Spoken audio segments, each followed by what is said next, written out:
presentation of Fox Sports. We are Baltimore. We are LA. The Angels and the A's are certainly no strangers. 10 times in the last 12 seasons, one of these two teams has claimed the American League West title.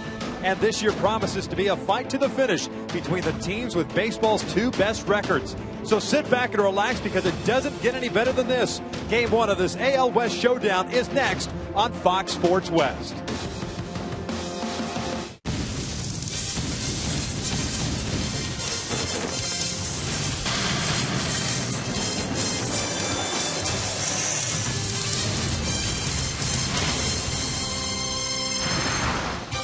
It's been a good road trip so far. The Angels 6-1, and after a very long flight that had the Angels land in the Bay Area about 4 a.m., we're ready for baseball here against the Oakland Athletics from the O.co Coliseum. It is game one of a three-game series. Here's the standings of the American League West as presented by Kia. The Angels with a victory yesterday and Oakland being idle, giving the Angels a two-game lead. We walk you inside the O.co Coliseum and back to Angels baseball here on Fox Sports West along with Mark Gubza. I'm Victor Rojas, and we have ourselves a pretty interesting pitching matchup, and that's going to be pretty much a subject of conversation over the next couple of weeks because of the injury to Garrett Richards. But Hector Santiago has faced the Oakland A's twice, and he's thrown the ball well going up against Sonny Gray. Yeah, very intriguing matchup. You mentioned that, Victor. Both these pitchers have very good stuff, and Hector Santiago has been throwing the ball exceptionally well of late, and that's going to be key for him here tonight. Last 8 games, 3-0 with an ERA 1.88 for Hector. Struggled early on, didn't get a whole lot of run support, but has been throwing the ball exceptionally well. Sonny Gray, unbelievable month of July, 5-0 with a 1.03, but in the mid-month of August, 0-4 in 4 starts, ERA almost at 5 right now. He's getting in that uncharted territory as far as innings pitched and pitches thrown during the season. Still very good stuff. This is going to be a lot of fun. This whole series is going to be a lot of fun, but both these guys have to set the tone here tonight. Tonight, the first of 10 meetings left between these two ball clubs, and a lot of excitement in the air. We're just about ready for baseball here in Oakland. Sit back and relax. Lineups and first pitch when we return.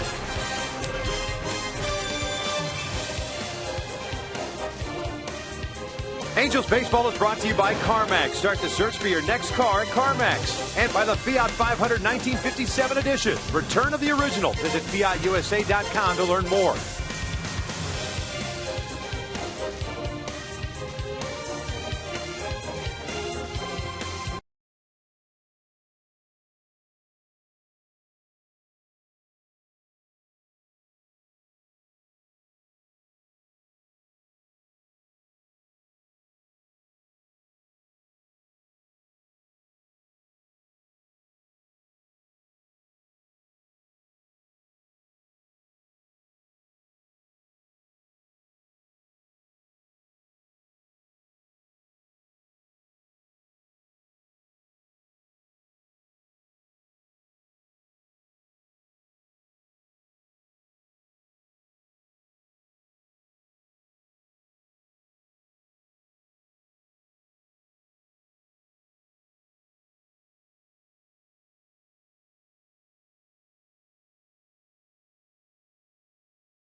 For game one of this three-game series, and a lot of excitement in the air. A lot of folks expected here tonight, as well as not only tomorrow night, but also on Sunday night. Don't forget that Sunday is now a night game that will be covered on Sunday Night Baseball. The Angels rolling into this one with a 76-50 record after sweeping the Boston Red Sox in that four-game set, and it's been a while since the Angels had accomplished that feat against Boston. And out on the road, 35-27. Here's a lineup that Mike Scioscia will run out here for game number 127 of the season. Cole Calhoun will lead things off. He's in right. Mike Trout at center. Albert Pujols at first. Josh Hamilton at left. Howie Kendrick will bat fifth and play second. Eric Ibarz at shortstop. David Freese at third base. Efrain Navarro gets the start today at DH. And Hank Conger will bat ninth and do the catching. They take on the 24-year-old right-hander native of Nashville, Tennessee. His name is Sonny Gray. Sonny Gray's having an outstanding season, 12-game winner, ERA under 3. Fastball's 91-95, curveball, occasional slider, and changeup that he cuts. Very good changeup from Sonny Gray, but the keys to be successful against Gray, head of the count, success.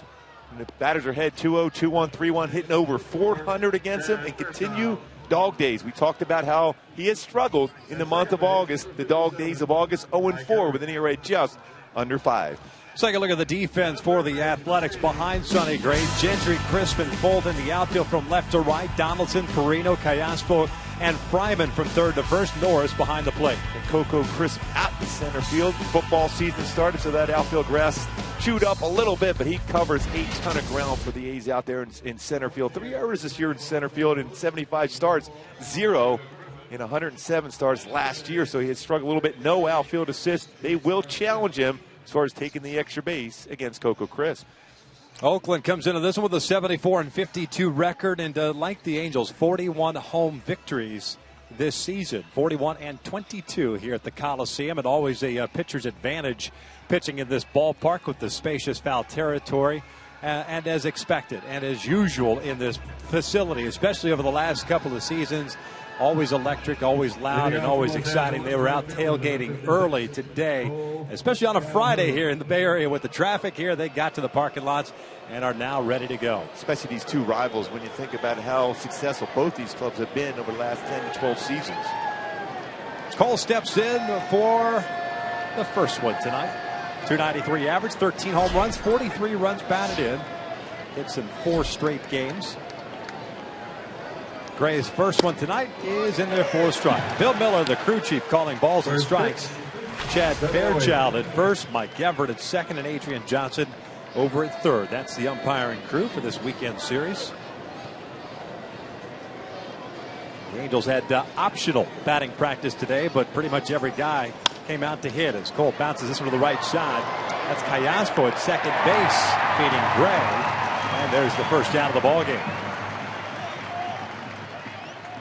Callaspo, pretty good range to that glove side.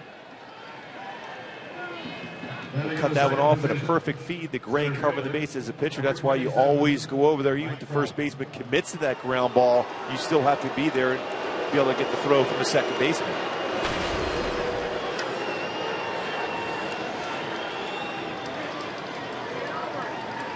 Trout last night ended up going 1 for 4. He snapped an 0 for 10 with a base hit in the 7th inning. Also drew a walk in the 9th inning last night. His average at 287. 27 home runs and 89 runs batted in.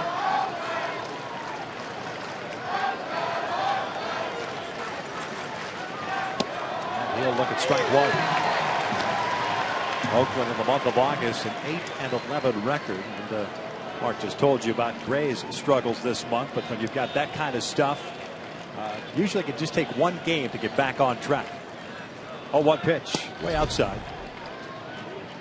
It's up the count at 1-1. Those last 4 starts in order: Kansas City, Tampa Bay, at Kansas City, and at Atlanta. Gave up 4 runs on 8 hits and 5 1/3 against the Braves. They start on August the 16th. That is hit in the air toward left field, hit pretty well. Going back on it is Gentry. He's at the wall. That is gone. A big fly for Mike Trout as the Angels strike first. 1-0 Halos. Unbelievable here in Oakland. That was a pretty good pitch. Sonny Gray's reaction was priceless. He threw him a curveball. He thought he made a good pitch. But Mike Trout, showing that tremendous power, hits it out to left center field.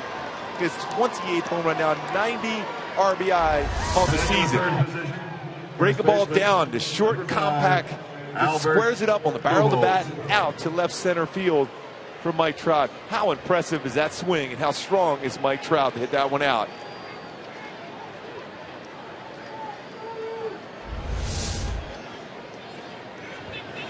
Albert swings the first one and fouls it at the plate. I think Mike Trout likes hitting here in Oakland. We always talk about not a foul territory. His ball doesn't carry real well here at night, but Mike Trout certainly likes swinging here. Yeah, you mentioned his 28th home run, his first since he hit one against Boston on August the 10th. Actually, had back-to-back games against the Red Sox at home. And Albert skies went out to shallow right. Fryman, the first baseman's out there, and puts it away for the second out. A home run for the Angels. They're 120th. They come into the action tonight, just 8th in the American League. Most consecutive games. Tied a club record for home runs in one ballpark. Bobby Bonds did it at Angel Stadium.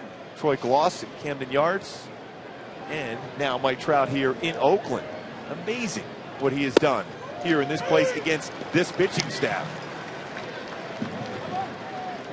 Hamilton looking at a strike. 267 batting average, 8 home runs, 39 runs batted in. Josh yesterday a 1-for-4 game with a double and an RBI. That'll leave it up to count at 1 ball, 1 strike.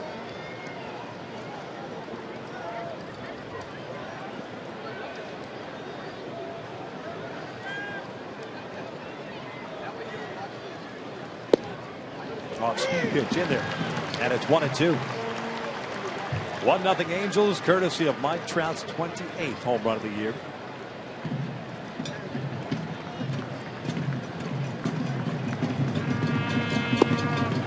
Missed outside. 2 balls, 2 strikes, and the ball took a while to get out to the Trout here. Not a laser beam type of a home run, more of a towering fly ball. That's all his power too, because it was a slow curveball he hit out. Slow curveball and cool night here too. Hamilton lays off. Full count, 61 degrees at first pitch. The fog starting to roll in, or the clouds starting to roll in early today. And always winds kind of shifting around here in this ballpark. Kendrick on deck. Here comes the 3-2. That is rolled foul. Boy, Josh had some really good swings his last 3 games in Boston.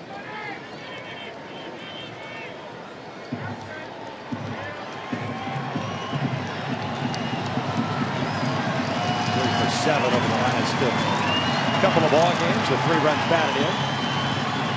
Another payoff pitch. He takes down low, and it's a walk. And that in itself is good to see from Josh, not chasing pitches out of the strike zone. Get another Hyundai key to the game here. Going a little journey up here in the Bay Area. After all these years, we'll talk about these 2 teams going at it once again. The rivals, the division titles. Since 2002, both these clubs have won a bunch of them. And again, back, the top 2 teams in baseball, all within the same division, battling out for another division title.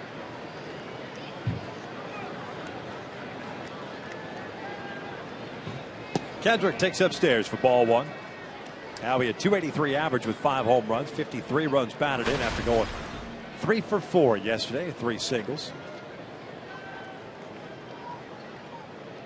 Oakland, of course, leads the season series. They've played 9 times. A's are 6-3 against the Angels. 3-0 here, 3-3 at home at the Big A's. This one's fouled back, and it evens up the count at 1 ball, 1 strike. It's good swinging a fastball up. 91 has been the average velocity so far for Sonny Gray. Usually will rush it up there 91 to 95. Sinks it well, but he's had some pitches already up in the strike zone.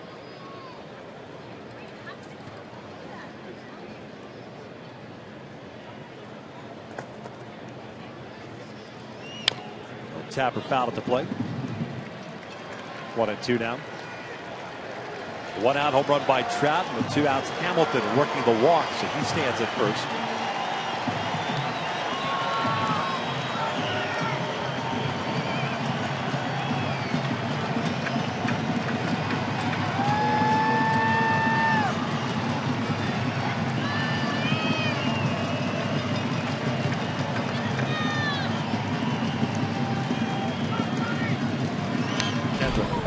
back at 95-mile-per-hour fastball. Yeah, that's that four-seam fastball. He can rush it up there. He will also throw his changeup to right-handed batters. It's almost like a cut fastball. He cuts his changeup like Mike Morin does against right-handed batters. A lot of movement pretty much on everything that he throws up there. He's a very, very good pitcher. Solid mechanics. Not a big guy, but he can rush it up there.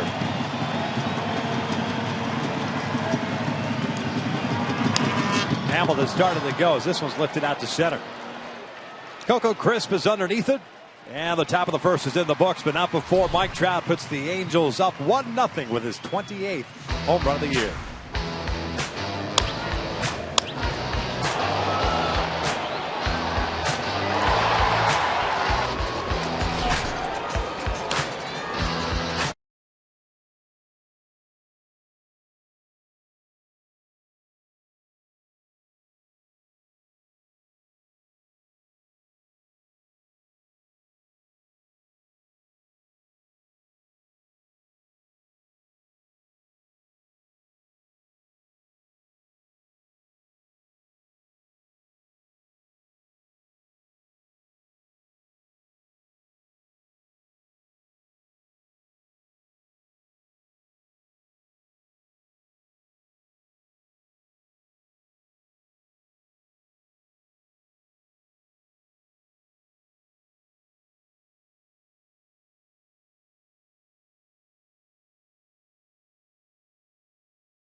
Angels. Let's take a look at Bob Melvin's starting lineup for the Oakland Athletics at 74 and 52. Coco Crisp will lead things off in center. Craig Gentry off the disabled list today. He's in left. Josh Donaldson at third. Derek Norris, the cleanup hitter. Johnny Gomes at DH. Nate Fryman at first base. Alberto Callasco at second. Sam Fold at right.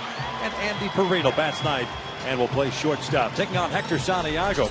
3-7 record, a 3.46 ERA, and certainly has thrown the ball much better of late. And 0-0 against the A's this year, very good. But to be successful, always work ahead and keep that speed off the bases. He's top two in Oakland's offense. A lot of speed and a lot of success stealing bases against the Angels this year with Crisp and Gentry. Coco batting .255, 7 home runs, 41 runs batted in. And he slices this one foul and out of play, and it's 0-2.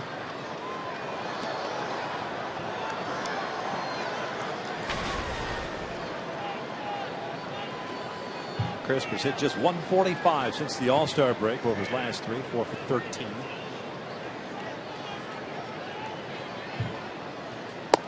Downstairs, 1 and 2.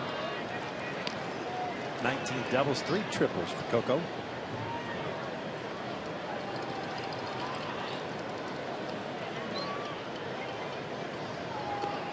And baseball being put into play. Oakland 10th in the American League in batting average as a team, 4th in home runs. They lead baseball in runs scored, 608. 3rd in on-base percentage. 1-2. That is driven out toward left center field. Hamilton and Trout giving chase. They both pull up, and that is gone. We are tied at 1 as Coco Crisp takes Hector Santiago deep for his 8th of the season.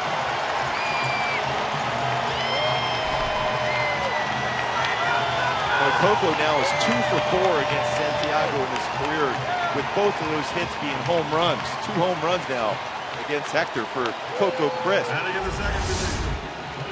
His fastball pretty much down the heart of the plate.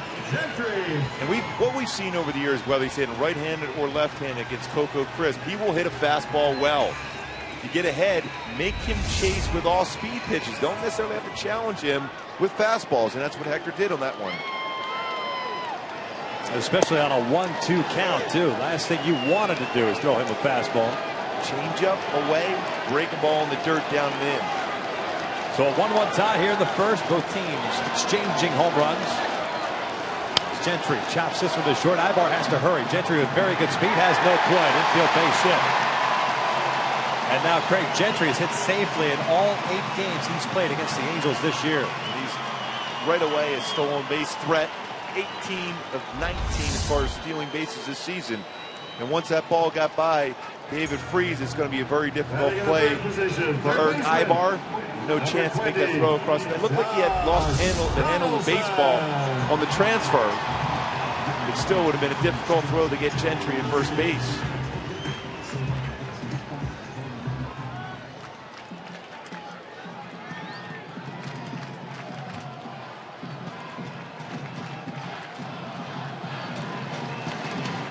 Donaldson takes upstairs.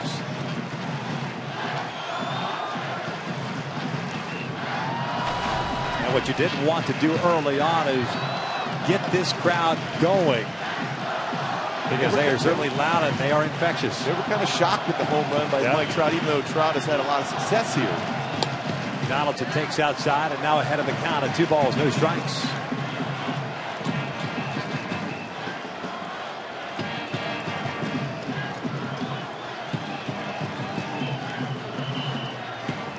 Hayes, third baseman, hitting .251, 25 home runs, 84 runs batted in.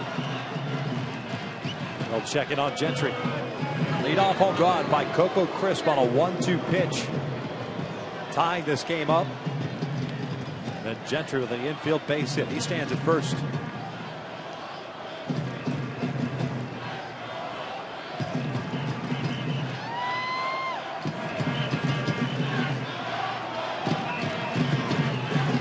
Donaldson shoots one to right field, and that ball's hit pretty well. Cole giving chase near the corner, makes the catch.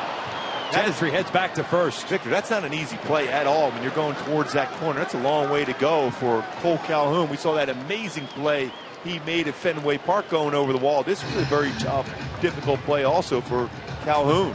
Also a mislocation fastball on a 2-0 count to Donaldson, up and away. See how far he had to go. Not only track it, he has to look exactly where the warning track is and the wall, and that corner of the wall makes a very good play and gets the baseball in quickly, knowing the speed of Gentry. So 1 out, 1 on. Here's Derek Norris, the catcher, cleanup hitter. .283 average for Norris, 10 home runs and 47 runs batted in.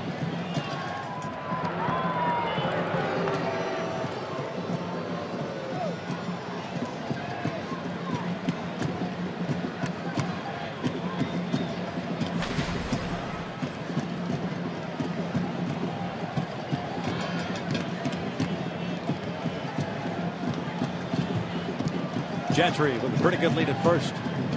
Norris looks for the strike. Hector's allowed 8 stolen bases in 12 attempts. Has 3 pickoffs, 4 in his career.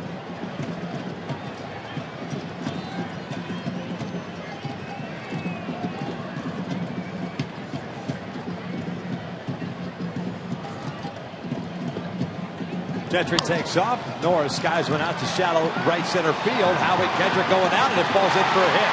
Gentry cannot advance since he went into the slide at second. It's the 3rd hit of the inning, and Oakland has a couple of men on with 1 out. When Gentry got a pretty good jump. That's a straight steal, head first slide, and then Eric deked him into going back. We saw the pop up, and the ball falls in the center field.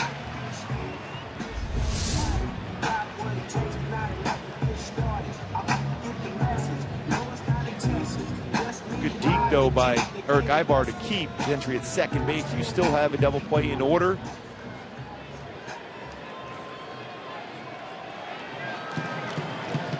First and second, 1 out. Johnny Gomes, the DH. Coming over from the Red Sox along with John Lester. Gomes hitting .232.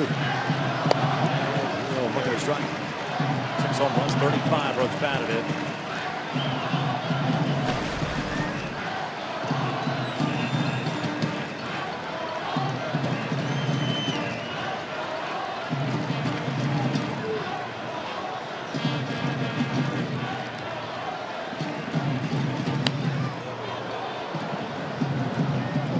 Hector's been missing location badly here in the first inning. Boy, a lot of pitches up. Hector, when he's very good, he's getting that ball down in the zone. He will give up his fair share of fly ball outs. We saw that a couple starts ago, in which there was not a one ground ball out recorded in the game he started. But still a lot of pitches up in the zone for Hector here.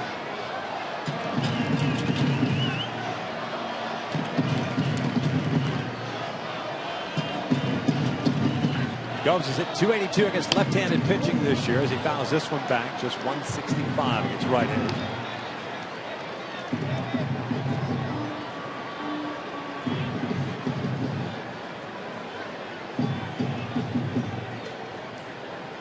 Well, we said this was going to be a great series already in the first inning. A lot of energy here in the ballpark.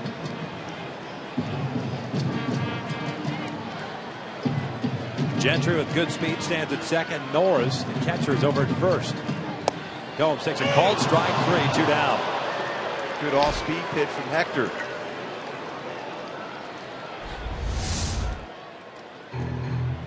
Change-up, perfect location on his change-up. Did not overthrow that pitch, kept it down at the knees. Batting in the sixth position, first baseman. So Nate Fryman now will bat with 2 outs and 2 on. Fryman. 1-1 tie. Fryman playing in his 20th big league game this season. .234 average, 4 home runs, and 11 runs batted in.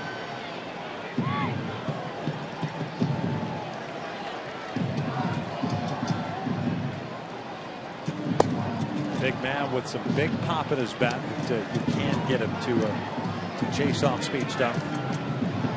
He's geared up for a fastball. He's geared up for a fastball inside. Former member of the Padres organization, and again, quite a few Oakland Athletics are former Padres. And he even took the count of 1-1. Now that's a pitch he should go to quite a bit tonight, Hector. His changeup. Sells that one well. He can back it up with a two-seam fastball away, but use that pitch a lot.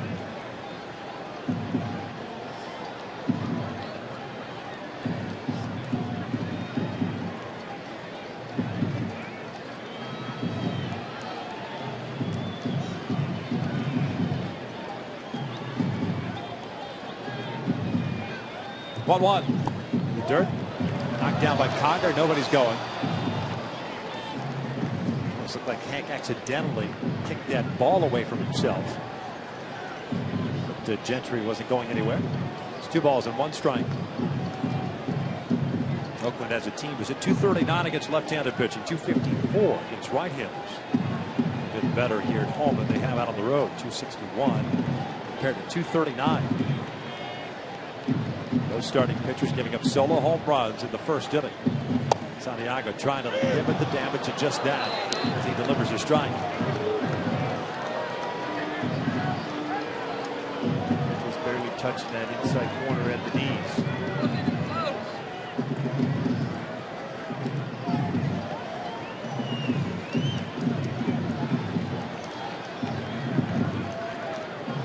Two balls, 2 strikes, and 2 outs. 2 men on.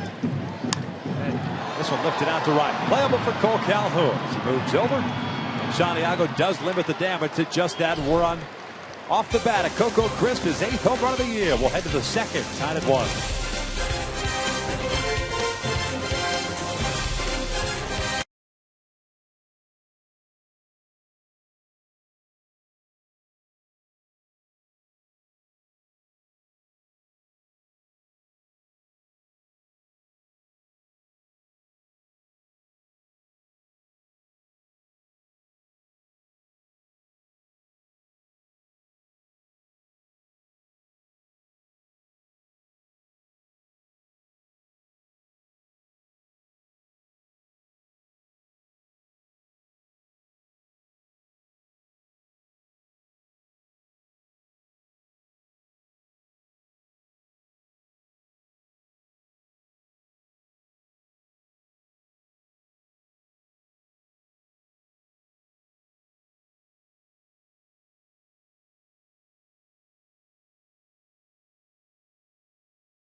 so good. He's reading the pitcher, not giving that second look.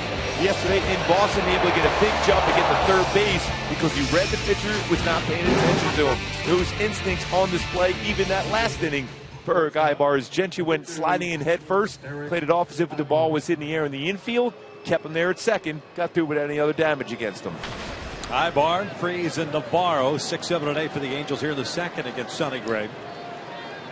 Gave up the home run and then a walk, and that was it in the first. 19 pitches. First one of the second is down in for ball one. They're getting 270. 6 home runs, 52 runs batted in. Ibar yesterday with a 3-hit game, 3 for 4 with 2 singles and a double. Also stole a base, scored a run.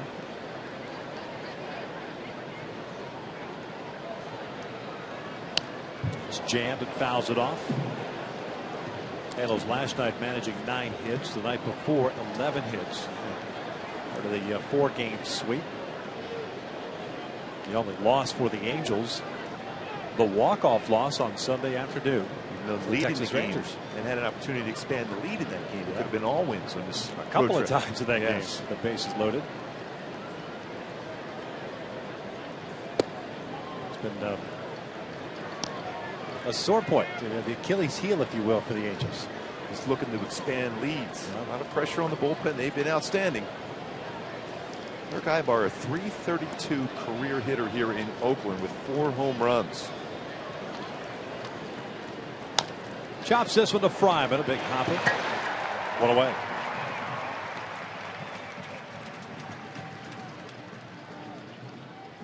Batting in the 7th position, third baseman.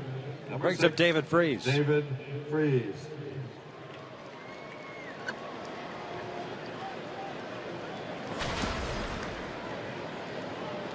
Boy, Eric kept looking up at the scoreboard to see the replay of his swing because he felt he had a pitch, maybe the drive, but just got underneath the hit into the ground instead.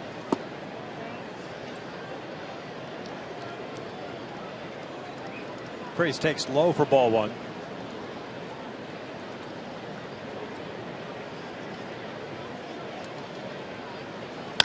Chopper towards short. And Perino has it.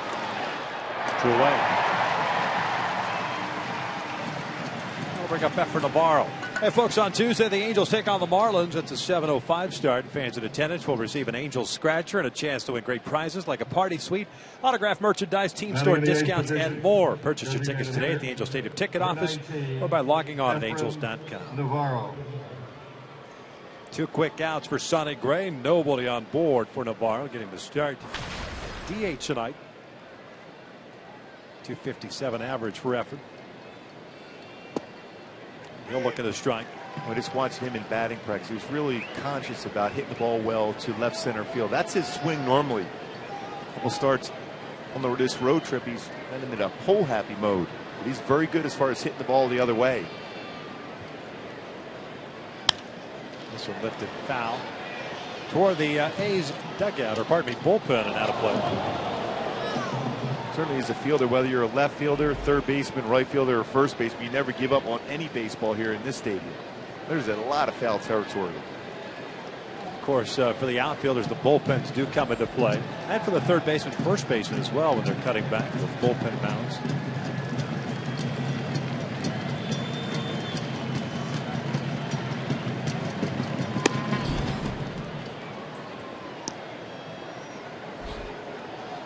Second time this year that Gray has faced the Angels. The other time was on June the 1st right here. That was a Sunday afternoon game in which the Angels lost 6-3. They were 6 2/3, gave up 3 runs and 7 hits, 5 strikeouts and 3 walks. This one down toward left center field. Coco Chris giving chase. The ball tails back toward the left fielder, Craig Gentry. Now the Angels go down in order. We'll head to the bottom of the second, still tied at 1.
Off here on the mound against Alberto Callaspo to start the second inning. A first pitch fastball at 89 miles an hour for Hector. Hits the inside corner.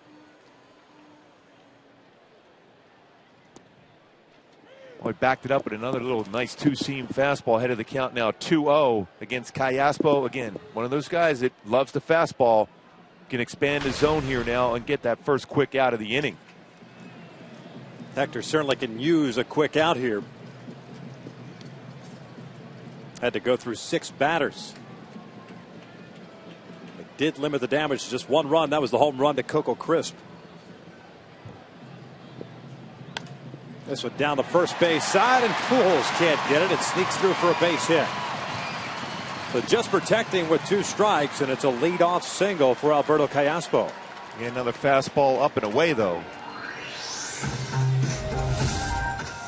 Just trying to punch the ball. Got a fastball. More difficult to do that on something off speed. Callaspo now 4 for 9 in his career versus Hector Santiago.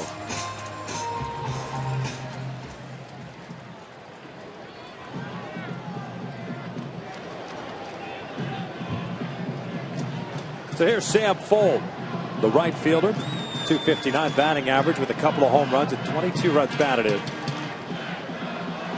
Picked up in a trade with the Minnesota Twins. Tommy Malone, the left-handed pitcher, going the other way.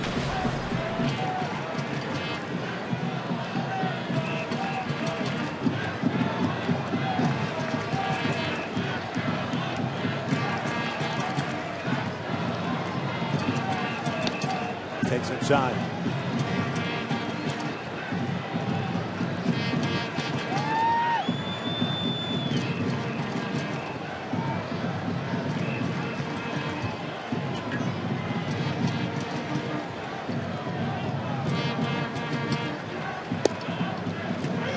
One and 2 now. Hector certainly has good life on his fastball here tonight. 91, 92. But can that be a detriment to you? When you feel good about the fastball, you think you can sneak the fastball up a little bit. I love his fastball velocity, 88 to 90 range when he stays on top and sinks the fastball. Much more effective.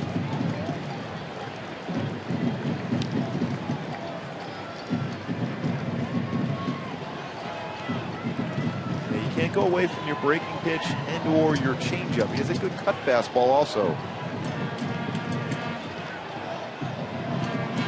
Second stint with Oakland this year with Sam Fuld. He was with them early on, then was placed on waivers. Minnesota claimed him and then reacquired. He chases this one. Now he's got it. We're fired to first. Now they have Callaspo in a pickle. Well done. 2 outs. Well done by Howie Kendrick. He stopped Callaspo, forced him back a step, quickly threw the ball to Albert Pujols, who throws it over to Eric Ibar to complete a 4-3-6 double play. That was perfect execution here. Sam Fuld, ground ball right to Howie. He's able to freeze Callaspo, make him take a couple steps back, and then gets out of the way. And then a perfect throw from Pujols allows Ibar to apply the tag. The freezing of the base runner is the best thing. Because if Howie tries to turn a routine double play or a traditional double play, you're not going to get Sam Fuld running down the line. No, nor do you if you try to run him back. Make him take that one step back towards the base and get rid of it quickly. Andy Perino, the shortstop, takes a strike. Switch hitting shortstop. Playing in his 10th game in the big leagues this year. 136 overall average. A couple of doubles, 1 RBI. He's over his last 10. Check the swing. Yes, he did, says Chad Fairchild.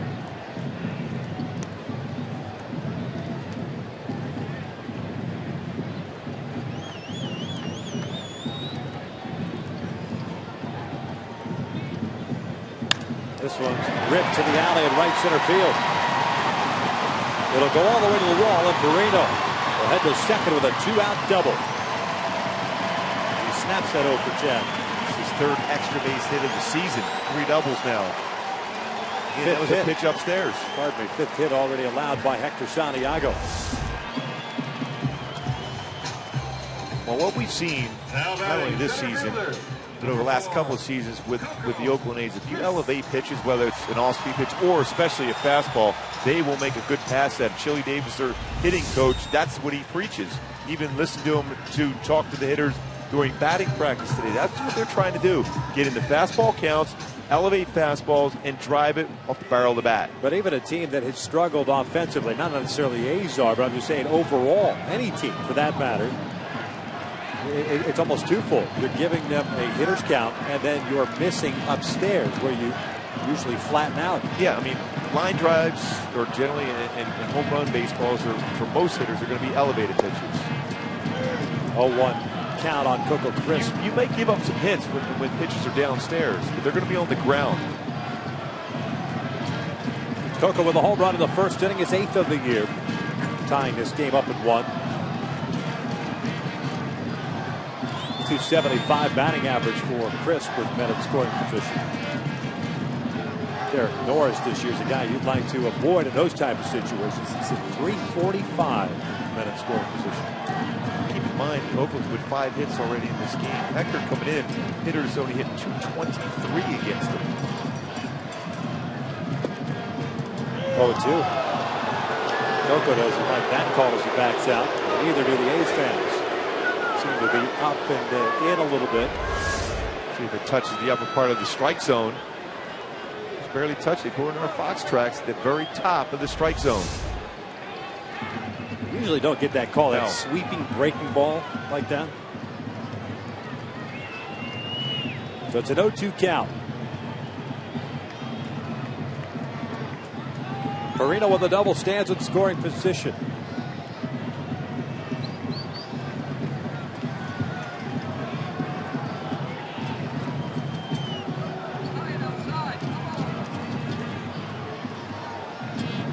Home run that Coco hit in the first inning was on a 1-2 count. He got a fastball.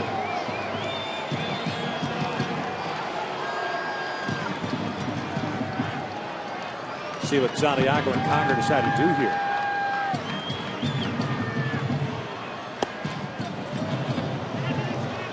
Did not go. Good location, that fastball. If you're going to throw a fastball there, that's what you want to do, just off the plate. You would think that that sets up. You go change up. Definitely. Calhoun shallow in right field. Yeah, you definitely still have to keep that change up down, though. Here's the 1-2. Breaking ball down and in. Evens up the count. 36 pitches for Santiago. 1 strikeout, 5 hits, no walks. Coming off the start when she got a no decision. Allowed a run on 4 hits, 6 innings of work against the Texas Rangers. 5 strikeouts and 1 walk in that. 2-2. And this is low. Full count.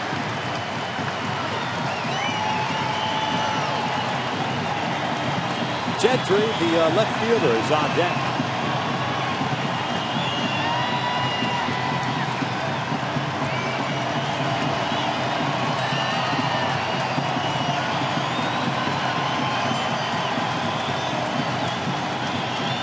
Here's the payoff. Swing and a miss on the off-speed pitch. Down goes Crisp. That was that changeup we're looking for a little earlier in the count, but still gets the job done. Hector with a perfect changeup.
Later in the game, we'll bring you the AT&T fan photo of the game, but we need your help. Tweet us your photo using hashtag WestFanPhoto. It could be shown in an upcoming game broadcast.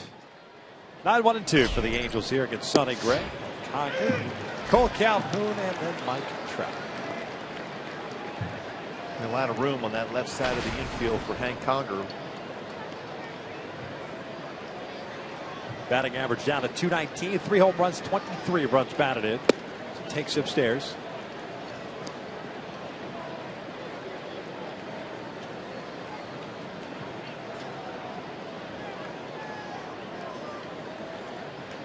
Hank 0 for his last 11. Making the start tonight with Chris Iannetta pitching all 4 games against the Red Sox. Back-to-back lefties on Saturday and Sunday here with Lester and Kazmir, so figure Iannetta will be back there tomorrow as well as Sunday night.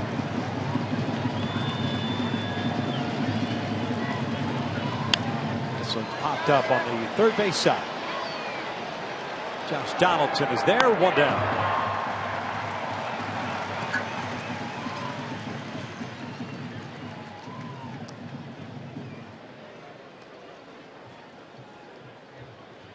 So back to the top of the order, and Cole Calhoun grounded out to Callaspo the first inning.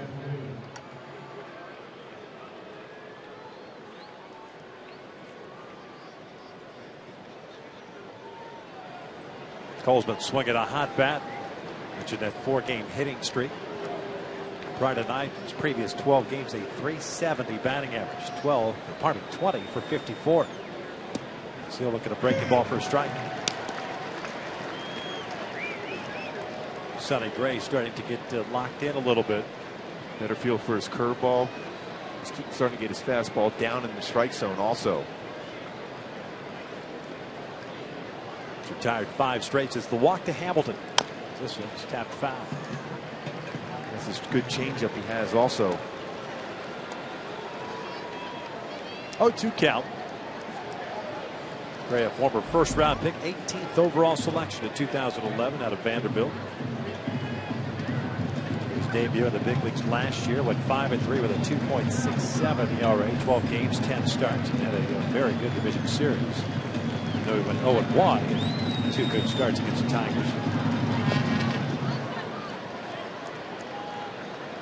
He's in that uncharted area now as far as innings pitched at the major league level for Sonny Gray. More over 160 innings pitched this season.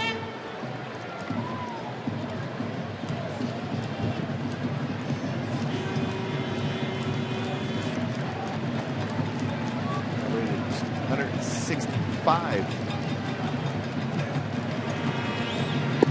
Called strike 3. 2 down. Mike Trout coming to play. Let's take a look at our AT&T U-verse rewind. We talked about Mike Trout like hitting this ballpark. 4 straight games coming into tonight.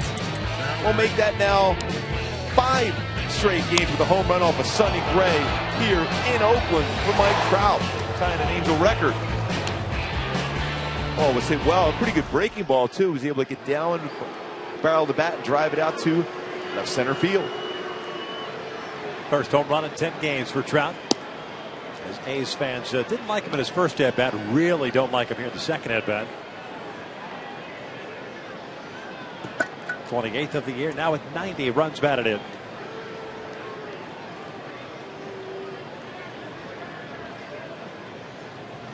This one chopped to short. Perino has it on 2 big hops. Second straight inning in which Gray has retired the side in order. We'll head to the bottom of the third. A's with 2, 3, and 4 coming up in a 1-1 game.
Time for a Coors Light cold hard facts, talking about these tight games between these two clubs. Since 2002, 10 division titles amongst these two. 5 for the Angels, 5 for Oakland. 10 of 12 have been decided in this division by Oakland and the Angels. Looks like it's going to be the case again this season. Bob Melvin's club going against Mike Scioscia's club here tonight. 1 ball, 1 strike on Craig Gentry, the left fielder. Infield base hit for him in the first inning. Activated off the disabled list for the game. DL back on July 28th with a broken hand. This was fouled back. It's 1-2. 264 average for Gentry. 5 doubles, a triple. No home runs. 10 runs batted in. Acquired in an offseason deal with the Texas Rangers in exchange for outfielder Michael Choice.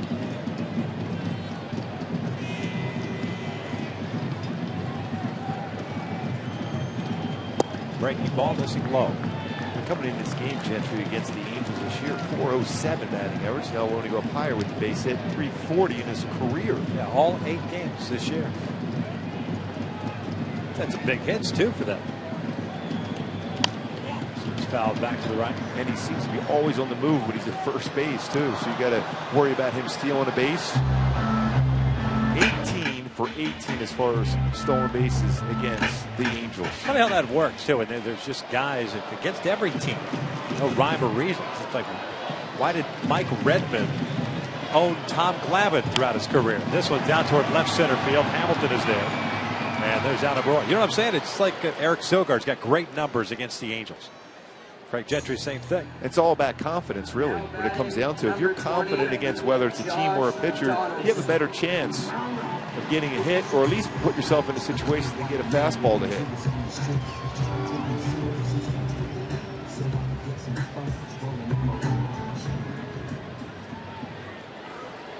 Josh Donaldson steps to the plate. A fly ball into the right field corner that Calhoun tracked down.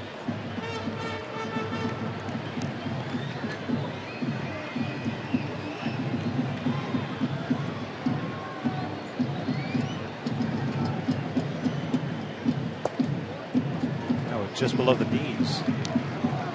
Maybe even caught the knees. Looks like Bill Miller tonight has established the high strike. Certainly not the low strike. No.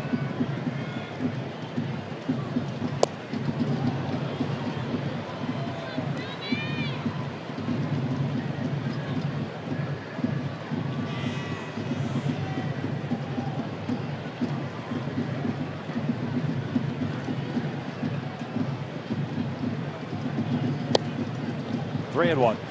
And by the way, Redmond, who's now the manager of the Miami Marlins, hit .438 with a .472 on base percentage against Tom Glavine in his career. That's pretty good ownage.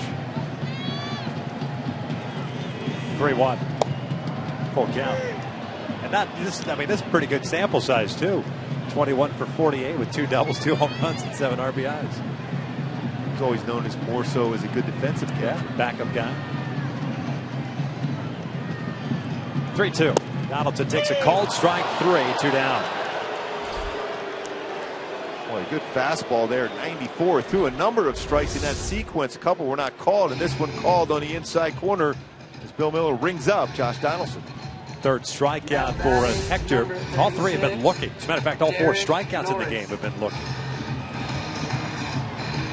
And with 2 quick outs, it'll bring up Derek Norris, the catcher, who singled in the first little pop-up that fell into shallow right center.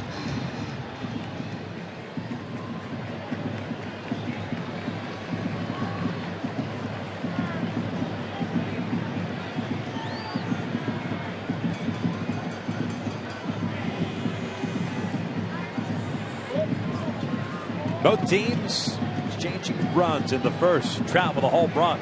28th of the year. Coco Crisp with a home run. His 8th of the year.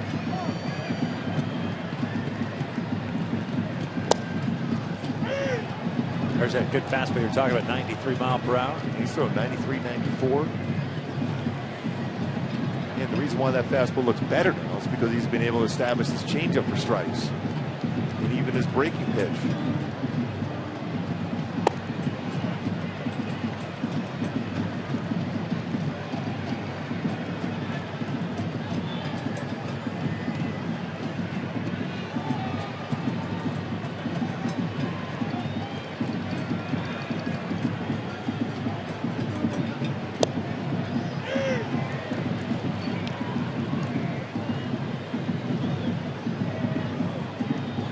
in good rhythm right now, not wasting time. Sonny Gray the same way.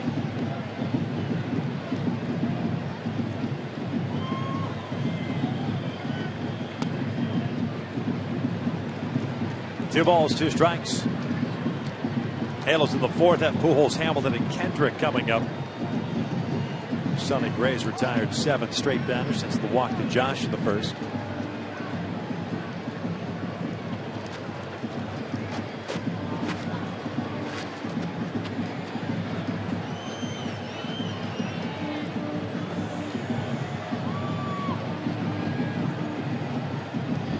Two now.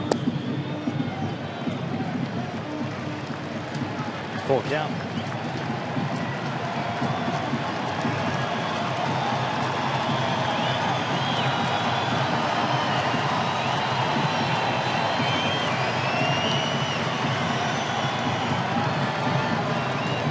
Gomes on deck. Santiago trying to finish off this 3rd inning as Nora shanks a foul. Nice play down there.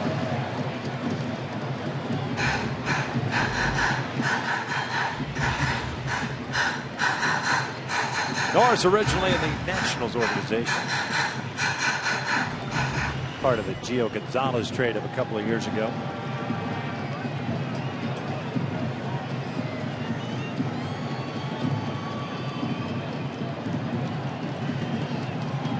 Another 3-2. This one's fouled back to the right. That's good fastball, good location. 94. Norris late on it.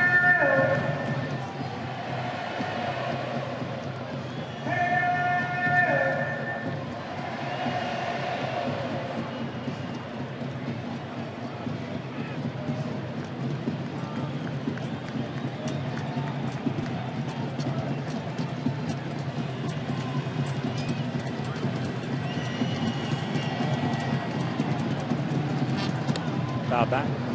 They've got Miller off the mask of Bill Miller, the home plate umpire.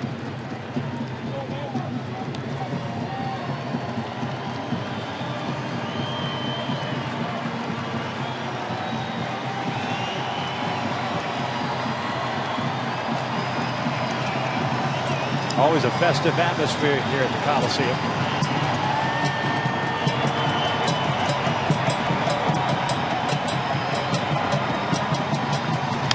Chopper toward the middle, Ibar. Moving to his left, has it.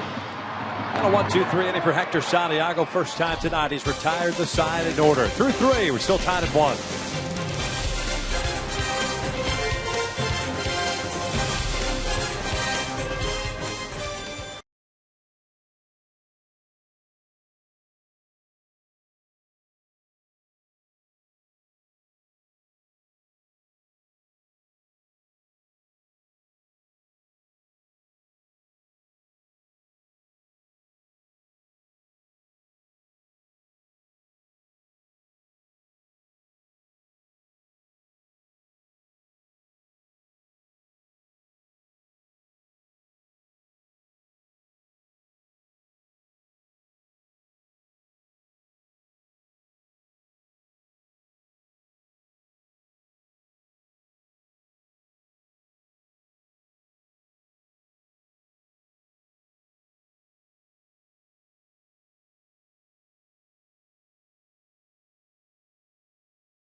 Tomorrow, MLB on Fox Sports 1 returns with a doubleheader as the Giants take on the Nationals and the Braves square off against the Reds. Coverage begins at 12:30 p.m. Pacific on Fox Sports 1 and streaming live on Fox Sports Go.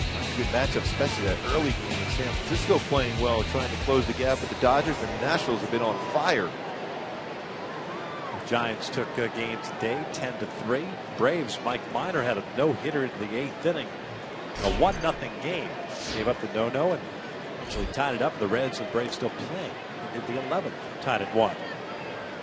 Same score here. 1-1 tie in the 4th. Here's Albert. Things off, and he'll look at the first pitch strike. Pujols popped out to Fryman, the first baseman of the first. So he's 0 for 1.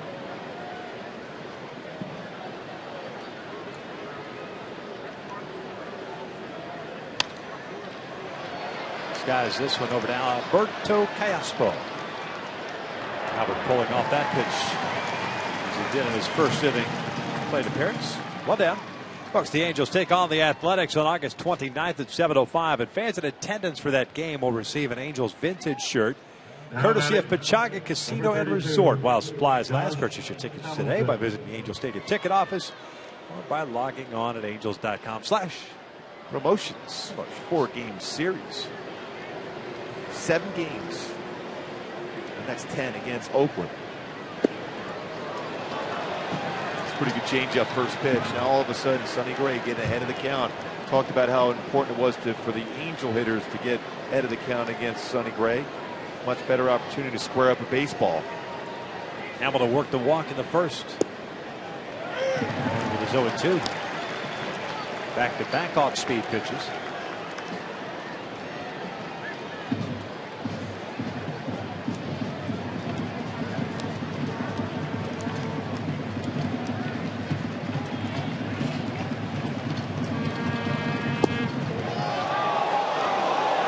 Curveball going around the plate.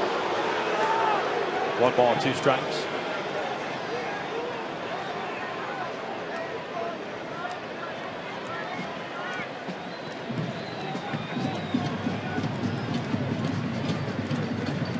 Shook off a fastball in for a curveball away. And Hamilton drives one out toward right field.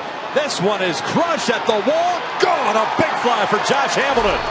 And the Angels retake the lead. It's 2-1.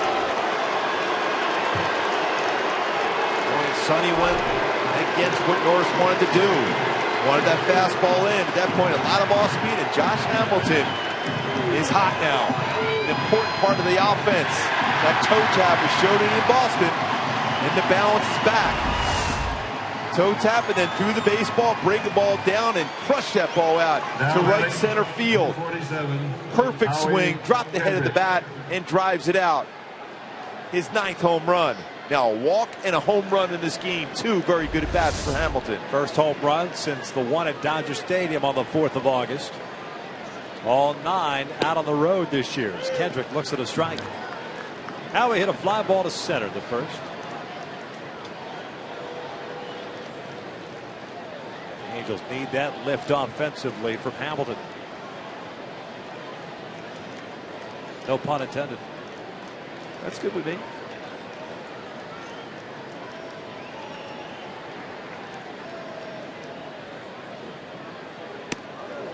Just a bit high. You know, the conversation, how did the Angels offset that tough injury to Garrett Richards?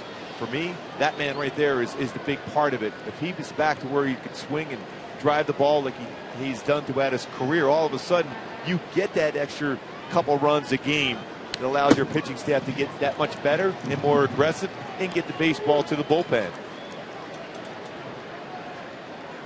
The Angels offensively really not gotten into the groove that they were in prior to the All-Star break, where you can give a starting pitcher a little breathing room or the bullpen a little breathing room, 5, 6, 7 run lead, and not be stressful innings. And it seems like since the break it has been. Everything seems like it's been a stressful ball game. As Kendrick goes down swinging, round number 2, second strikeout for Sonny Gray. And you just look for more consistent. They've had their opportunities, a lot of base runners. Speaking of Garrett Richards, he had successful surgery today. Resting well at home. Everything went as expected.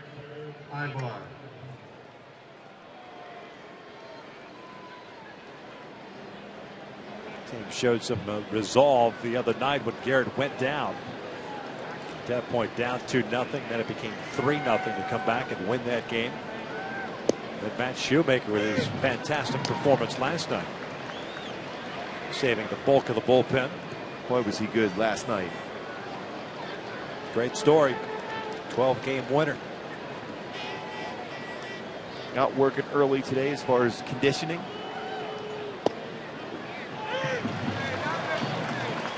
Oh, 2 count on Eric. Grounded out to Fryman in the second. There's Matt. What an outstanding story.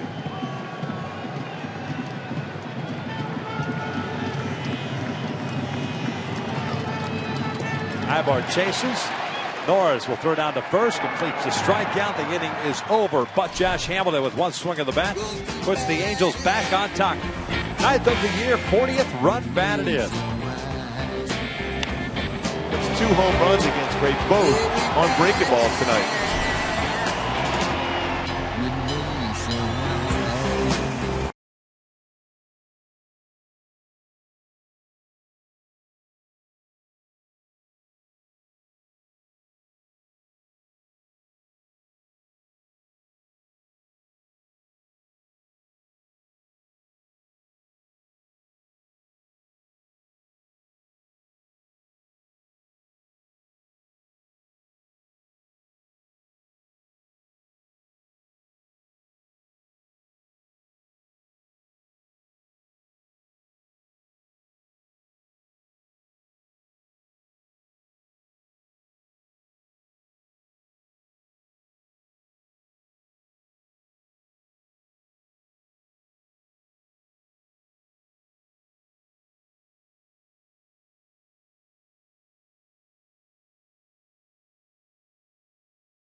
Brought to you by Time Warner Cable. Enjoy better. Call 1-855-1-TWC.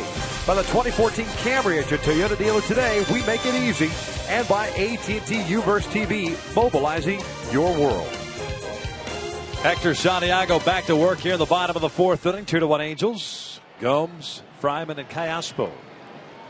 Hector with a 1-2-3 third. As Gomes takes a strike.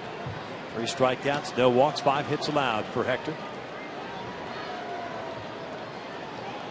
Gomes struck out looking in the first.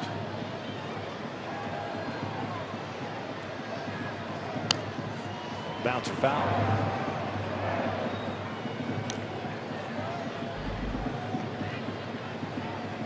Strike zone tonight for Bill Miller. Very reminiscent of Mike Winter's strike zone 2 days ago at Boston. Better be swinging if you're a hitter. It's fouled back. Definitely calling a high strike. A little bit in off the plate, a little bit off the plate. I guess that's good as a pitcher as long as you can hit those spots, exploit it. That's old school American League umpiring, home plate umpire, a high strike. Swing and a miss. Down goes Gomes, 1 down. Great changeup from Hector. And some pretty good sequences, and these two work very well together. Hank Conger and Hector Santiago coming into the game with Hector on the mound and Hank Conger catching 2.77 ERA when these two work together.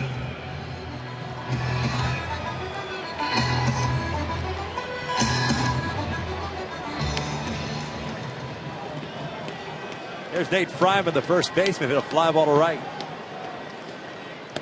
Up and away.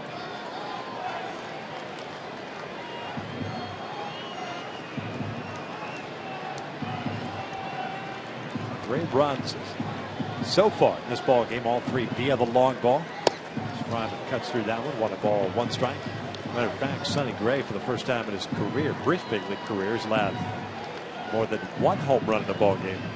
This being his 38th career game, 36th start. It's pretty impressive, though.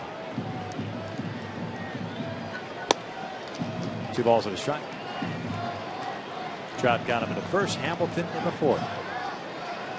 But then he locked back in with that breaking ball and got Kendrick and Ibar to finish off the 4th inning. Both home runs on curveball zone in the game. 3 balls, 1 strike now.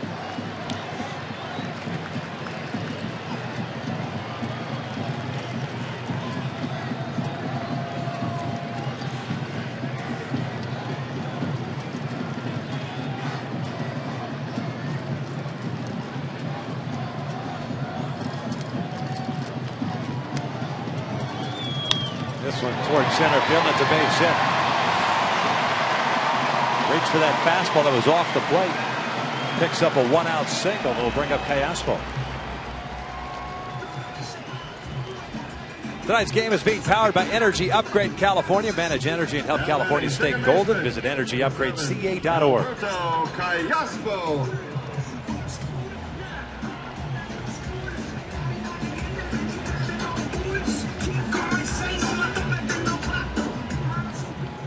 Callaspo with a base hit leading off the 2nd. It's 1 for 1.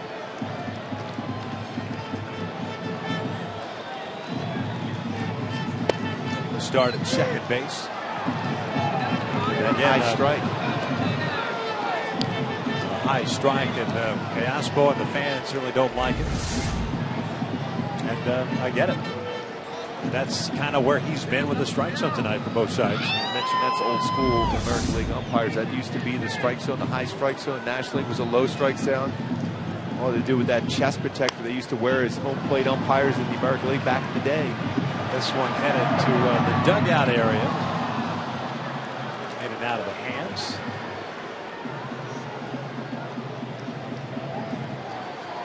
No balls, 2 strikes. Well, there's not too often where Albert Pujols at first base looks pretty short compared to somebody at first base with him. But Fryman is, what, 6'8"?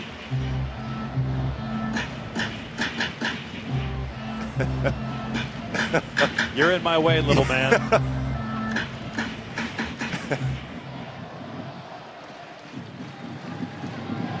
Fryman looked like he just wants to pick him up and move him to the side.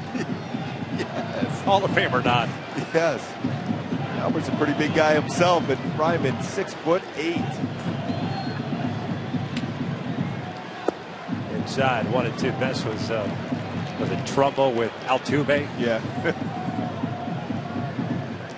Trumbo's kneecaps.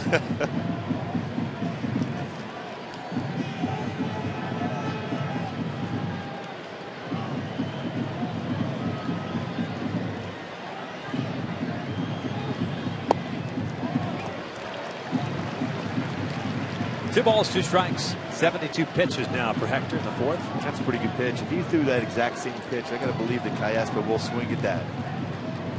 Alberto spent some time on the DL with a hamstring injury, but he's bounced around everywhere for Bob Melvin.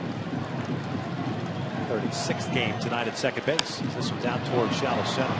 He did come right back with that changeup again. That's a good sequence and a good job by Hank Conger to make sure he went right back to that exact same pitch. Callaspo did track it, but thought about swinging at it. Yeah, but even at that, as you said, tracking it, even if he's out in front tracking the off speed, as a catcher, you'd think to yourself, all right, he's thinking about it. Why not go back there again? Yeah, exactly.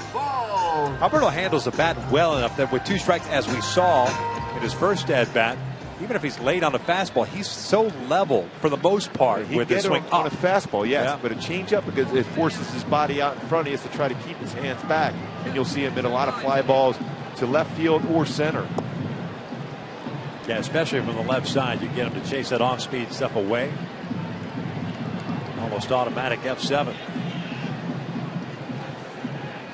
Sam Fold bounced into the double play ball in the 2nd. 0 for 1.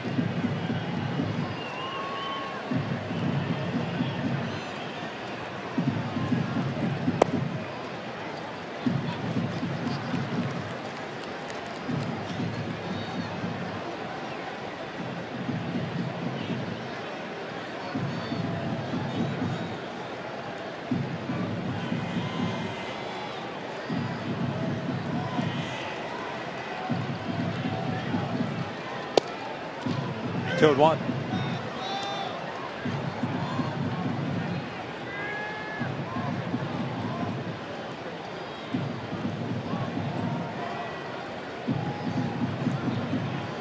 Fryman with a 1-out single stands at first base. 2-1 Angels here in the fourth. Josh Hamilton with a 1-out home run at the top of the inning. Angels back up is full. Bounces this one to Albert. And that'll do it. The shutdown inning performed by Hector Santiago. 4 complete in Oakland. The Angels have the bottom third of their order coming up.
Navarro and Conger due up against Sonny Gray. Hey folks, next Friday the Ford CIF Southern Section Game of the Week returns to Fox Sports Western Prime Ticket as Bishop Gorman of Perennial Power from Vegas squares off against Servite live from Cerritos College. Every Friday through the playoffs, Fox Sports, FoxSportsWest.com will bring you the best of high school football all season long. Boy, Servite number 2 in CIF and SoCal. Very good program. St. John Bosco ahead. There's some real good quarterbacks. We mentioned that before. It's going to be a solid season for football. John Bosco, that's not Chris McGee. No, he's Crespi Carmel. Crespi, right? yeah.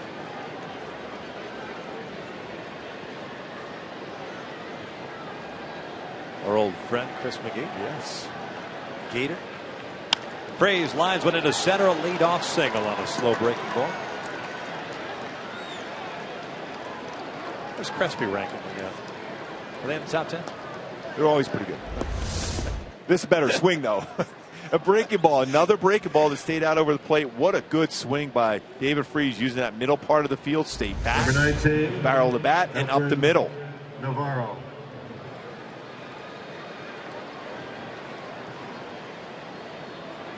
After with a fly ball to left field, the second is 0 for 1. Interesting splits for him. Men on versus bases empty.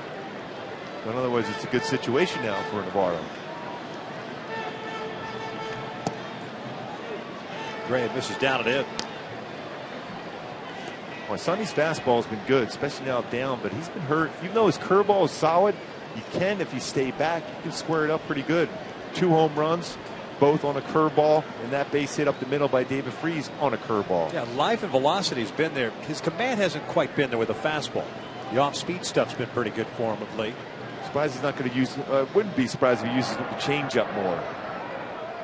This season alone, as compared to last year, he was about 8% of his pitches were changeups. Now up to 15% this season with his changeup.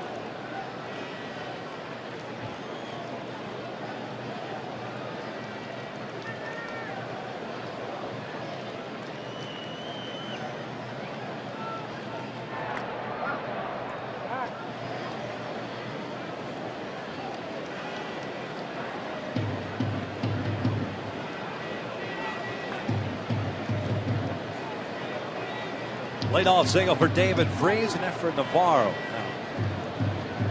A 1 ball, no strike count.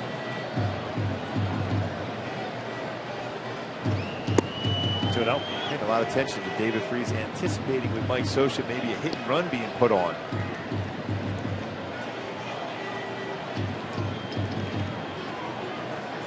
Figuring with a close game that you try to manufacture a run or two. The Angels have not done a whole lot of that.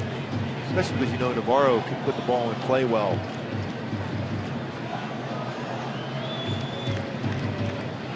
Outfield straight around with Navarro at the plate. As he chops this one through the hole on the right side. David will advance and stop right there. This Full gets the baseball back in, so Navarro picks up a single. Back-to-back knocks for the Angels to start the 5th. And now you might think in terms of a square around bunt attempt here for Hank Conger. He's been struggling swinging the bat of late, especially when you got Cole Calhoun coming up, followed by Mike Trout after Hank. He might be asked to bunt here. He's done a pretty good job when asked by Mike Scioscia to do so. Has a couple of sacrifices this year. That's the conversation at the mound with Donaldson, Norris, and Sonny Gray. A lot of times before you deliver a pitch, you'll put a pickoff on just to see if indeed he will square around, or to try to keep David Freese closer to the base at second, especially with this shift being on. Make Donaldson field the baseball. No question. Especially with Freese and Navarro on the base paths. Anything out in front of the plate, then you've got yourself into a little bit of trouble. This one over to first, and boy, Fryman thought about it. The sacrifice advances the runners. Good job by Hank Conger getting the job done. Especially when you're facing a very good pitcher like Sonny Gray. You want as many guys in scoring position as possible. Mike Scioscia going to go down and give a high five to Hank Conger. Good job, well done. Cole Calhoun.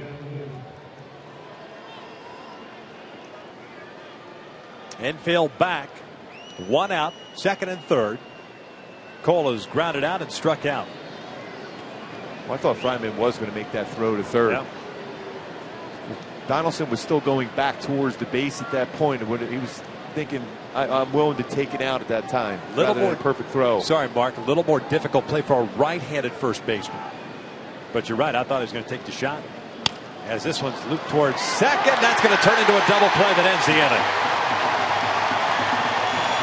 Perino shading Calhoun up the middle, and the Angels get nothing out of it. Bottom of the 5th, still on top.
On the upcoming schedule, this is the first of a 3-game series tomorrow night.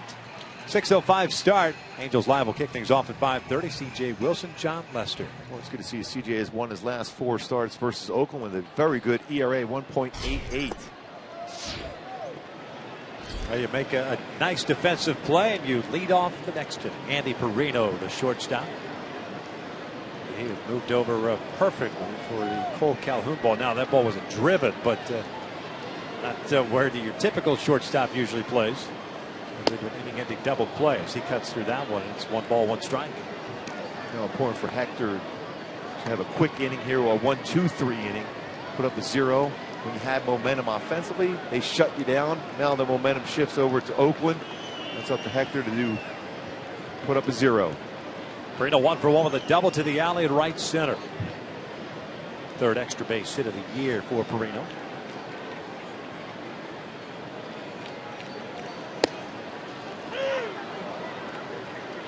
One and 2.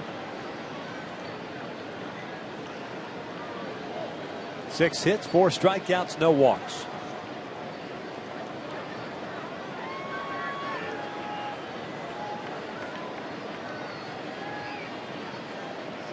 Swing and a miss. Down goes Perino. There's the first out. We talk about great location and great life on a fastball inside at 93. 4-seam fastball. Swing and miss. Now batting, center fielder, number 4, Coco Crisp.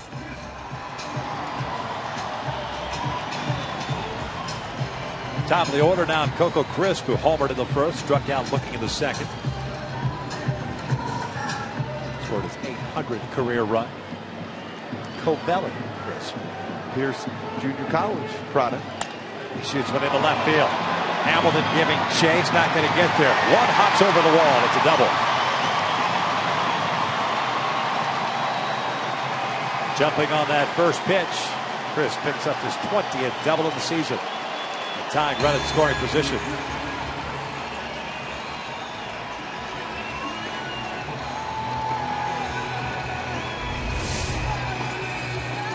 Or in the heart of the plate. And right down the line. One hops into the stands. Now Chris with a home run and a double. It's 20th double of the season. Be aware of him at second. He likes to try to steal third, so vary your looks back to second, especially with how he closes the base. Chopper to third. Freeze has it. That is a fair ball. Pujols applies the tag. No, they're calling it foul. There was a delayed call there between Miller and Adrian Johnson. It's actually Miller's call because the ball was before the bag. No argument from Scioscia. We'll get a good look at this one to see if it does indeed cross that line. It looked like it was real close to that line. And again, that's Bill Miller's call, the home plate umpire. And with David Freese, any third baseman, with Gentry, you've got to get rid of the ball. You have to act as if that ball's going to be fair. Otherwise, that's another infield base hit if it is fair.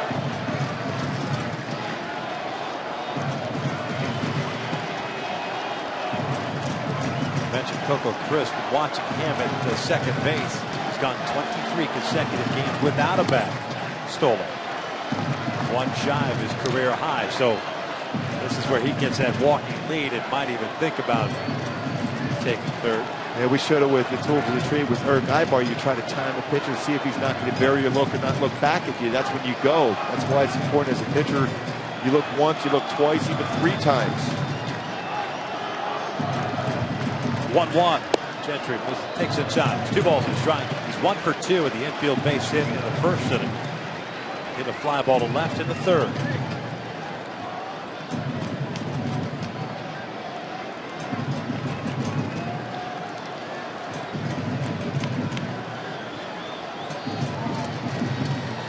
Halos with a 2-1 lead here in the bottom of the 5th. A 1-out double for Coco Crisp. 3 balls, 1 strike. Now at 86 pitches.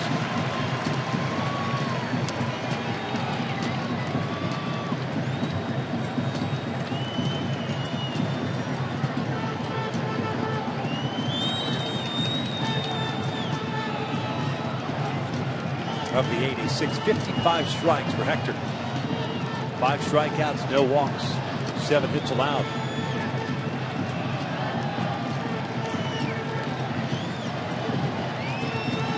Gentry takes ball 4. So 2 on now. Double play in order. A lot of speed on the bases. First visit of the night.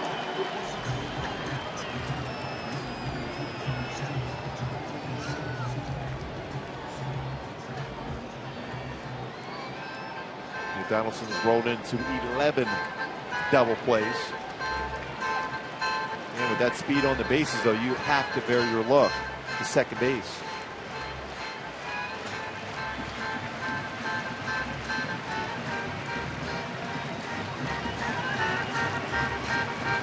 Now batting, third baseman, number 20, Josh Donaldson. Donaldson so far tonight, a fly ball into the right field corner, tracked down by Cole Calhoun. Then he struck out looking at a third. 0 for 2 night. Outfield straight around. Trout maybe a couple of steps to his left, which would be the opposite way for Donaldson. Kendrick trying to keep Coco close to the bag. It looked like Coco was thinking about going there. Didn't freeze him at second base. And you could put a pickoff on if you're Howie Kendrick. What you do is, at second base, you pick up as soon as Hector Santiago turns his head towards home plate, then you have that timing play and have a pickoff on.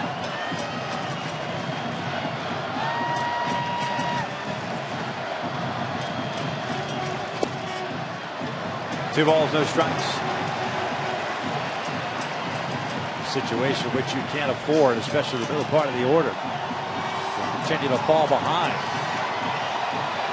Fell behind on Donaldson 2-0 before striking him out looking in the third inning. Hector about to throw his 90th pitch of the night. Crisp at second and Gentry at first. Terrific speed on the bases. Big crowd tonight, 33,810 at the Coliseum for game 1 of this 3-game series.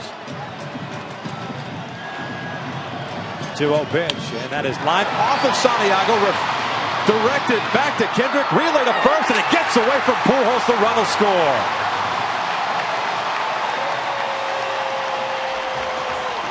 Boy, if Ibar gets that ball to Pujols, it's an easy double play. Well, I should say easy because they hit off of Santiago.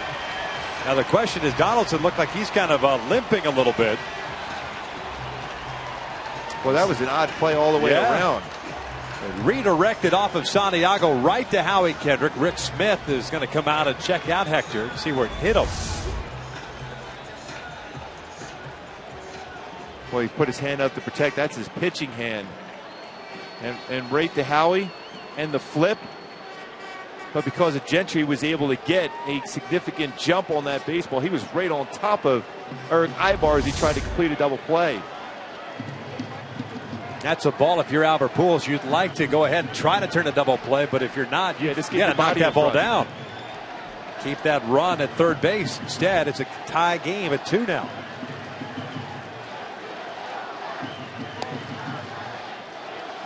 Hector will get a couple of warm-up pitches here. And like you said, self-preservation there, throwing the hand up. Yeah, he didn't try to make that play on a normal where you see pitchers reach up and knock it down, but he was just putting it because he was close enough to his face. Especially on a good fastball count. Donaldson right back up the middle.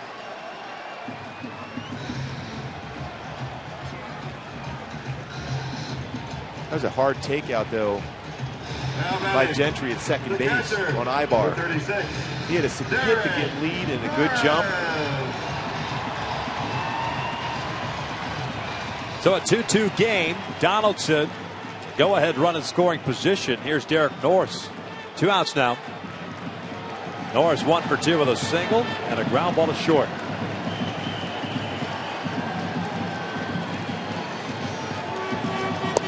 Takes a strike.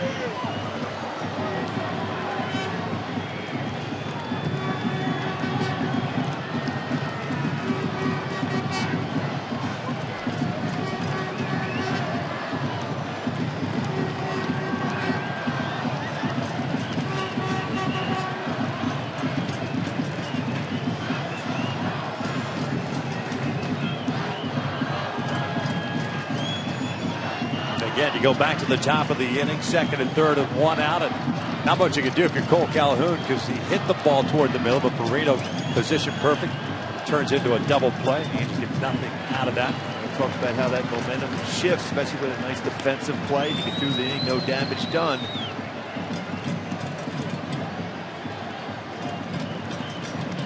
Now Oakland catches a break, potential inning double play. Instead, they tie it up.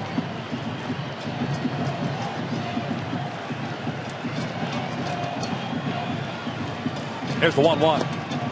Missed in. 2 balls, 1 strike. Norris, as mentioned earlier, 345 hitter with men in scoring position this season.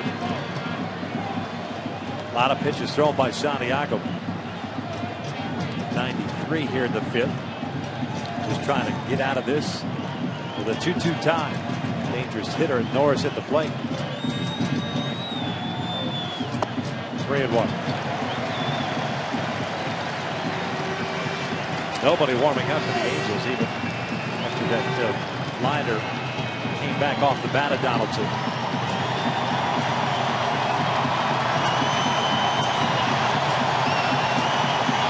Johnny Gomes, the DH is on deck.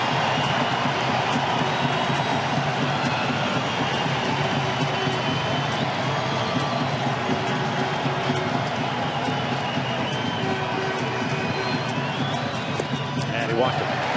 Second walk of the inning. This might mean that Mike Butcher and Mike Scherzer may get someone up now in the bullpen. And again, we're talking about a bullpen starting to get up and start loosening in the 5th inning of a ball game, 5th or 6th inning. They've been used quite a bit. Yesterday, it was just Michael Bourne for a 3rd inning and Jason Grilli with a 1-2-3-9. Now batting designated hitters. Pitch count getting up there now for Hector. 95 pitches.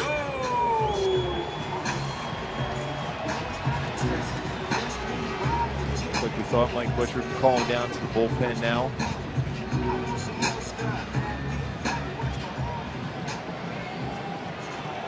Tied at 2.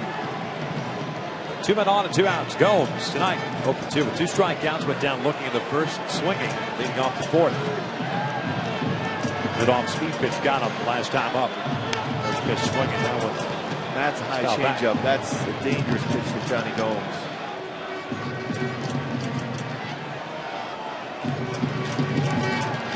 Native of Petaluma, California. Santa Rosa Junior College before he was drafted by the Rays. Oh, what pitch? Not an hit.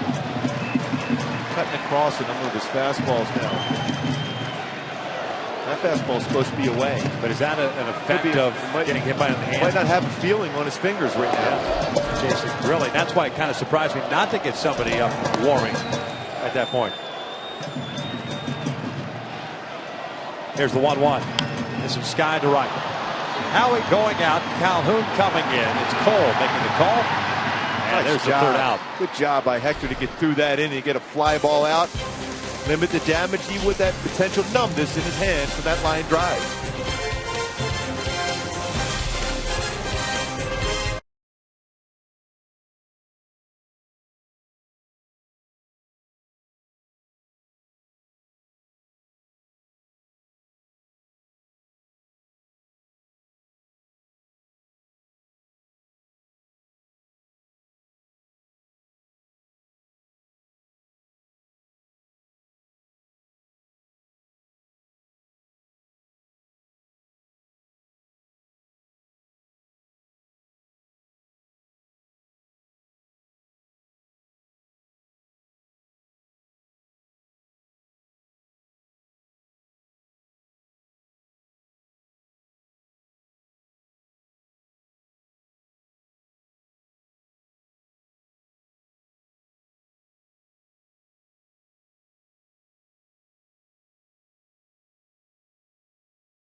play a tight game, and a home run by Mike Trout in the first. Coco Crisp follows up with a home run in the first, tying it up.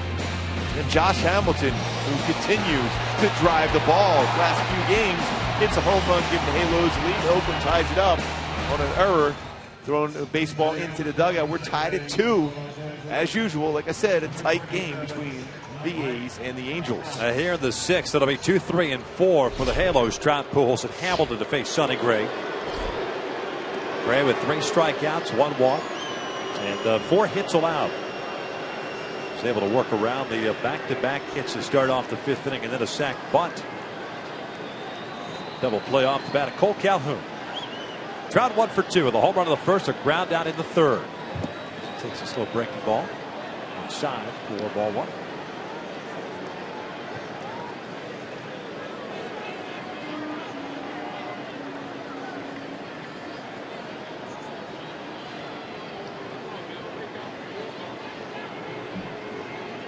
This one pulled through the hole on the left side. It's a leadoff single for Trout, a 2-hit game. The key to this game after all these years, these two teams just continue to battle it out. Talked about 10 of the last 12 seasons. The winner of this division has been either Oakland or the Angels since 2002. 232 games played between these two. Each has won 116. That's how tight it's been. Albert will step to the plate. By the way, Jason Grilli continues to loosen in the Angels' pen, so Hector Santiago at 97 pitches, more than likely done after 5. Albert looks at a strike. Albert twice has tried to pull a pitch a little bit away from him, kind of pull it off the ball. He's popped up to the right side both times. Once to the first baseman Fryman, the other to Kayaspo at second. 0 for 2. Trout a pretty good sized lead over first.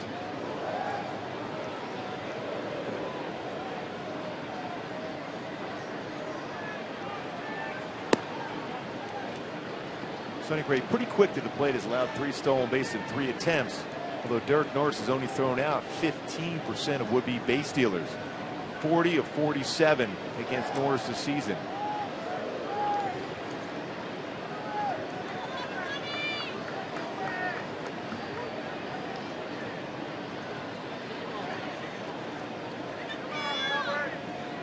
Breaking ball in there.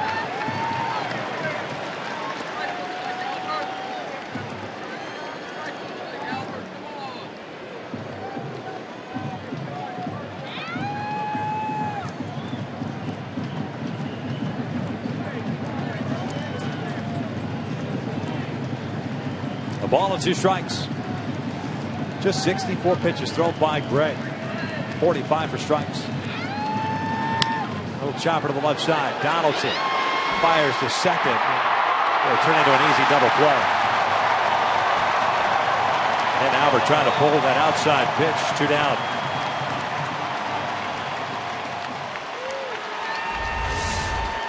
Pujols grounding into the 23rd double play this year. And now Alberto Kayaspo able to turn that double play, even though a hard late slide by Trout, who had time to turn a 5-4-3 double play. So bases clear with 2 down, and here's Hamilton, who's walked and homered.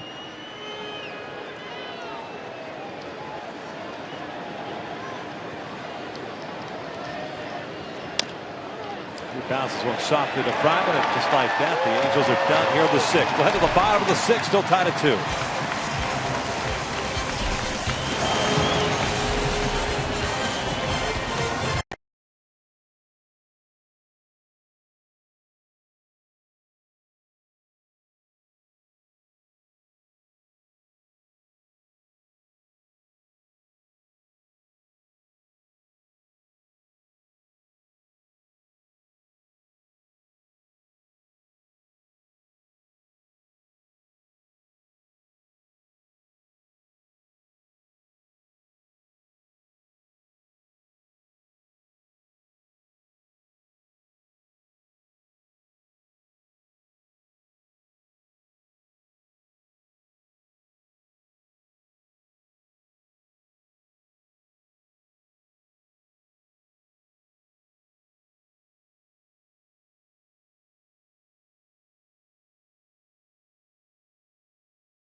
Jason Grilli takes over on the mound for Hector Santiago. In and out, who's in, who's out. Hector done after 5 innings, 7 hits, 5 strikeouts, 2 walks, 2 runs, 1 earned. And Jason Grilli, who picked up the save last night, his 50th career save, by the way, is now on in relief. You see that too often when you get a save, 9th inning save the night before, and then you're in the 6th inning the very next game. That's what he's been doing, Jason Grilli, and a very solid job. Pitching the 6th, 7th, saw that in the 9th inning last night. And with all right-handers in the bullpen for the Angels, with the exception of Wade LeBlanc, who's scheduled right now to start on Monday, and could conceivably pitch today, maybe give you an inning or 2, whatever the case may be, if you need it. Can still be available on Monday. They go to the bench. Stephen Vogt pinch hitting here for Nate Thrive, the first baseman. Vogt will take over at first. Grilli's first pitch outside for ball 1. Vogt a .322 batting average, 62nd game for him. 8 home runs, 31 runs batted in. He's a pinch hitter this year, 2 for 6, with a couple of runs batted in. .341 against right-handed pitching.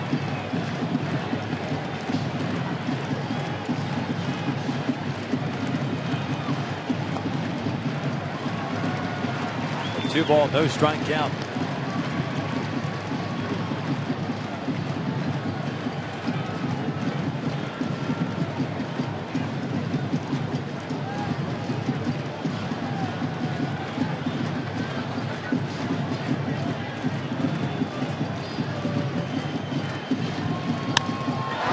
This one out to right, playable for Calhoun. Off the end of the bat, 1 down. Quite square that one up.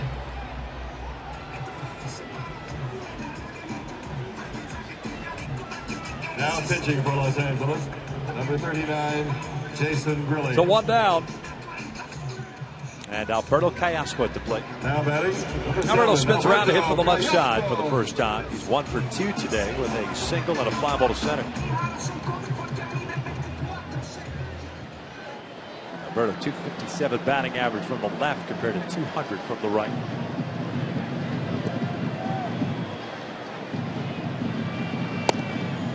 He'll take inside for ball 1.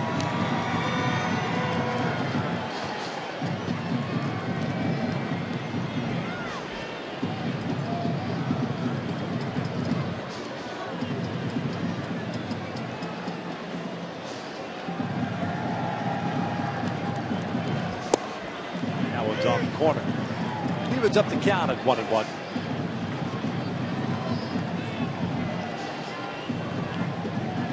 Finals already in the books. Seattle came back and defeated Boston 5-3. So the Mariners continue to play good baseball. Kansas City took care of Texas. Well, the Tigers are getting drubbed by the Twins. It's 17-6 Minnesota. And that game's in the 8th. At one point, I think Minnesota was up 6-0, and it was 6-5 Minnesota. Then they scored 9 runs in an inning against that bullpen of Detroit. That score holds. Tigers will be 2.5 back in the Central. If I'm not mistaken, Seattle will leapfrog them for the 2nd spot in the wild card. Ground ball toward the middle. Howie to his right. And can't get the ball out of his glove.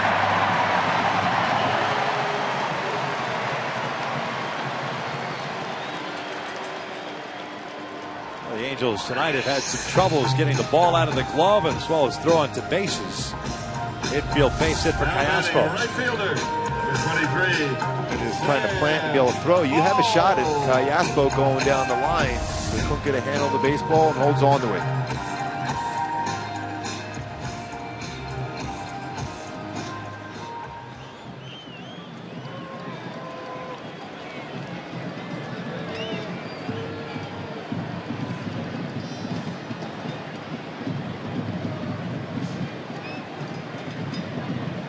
One out, 1 on, and Sam Fuld at the plate. Oh, and it's an 8th hit for Oakland tonight. Fuld takes outside. Fuld getting the start in right field tonight. 0 for 2, a double play ball in the 2nd, a ground out to Pujols in the 4th.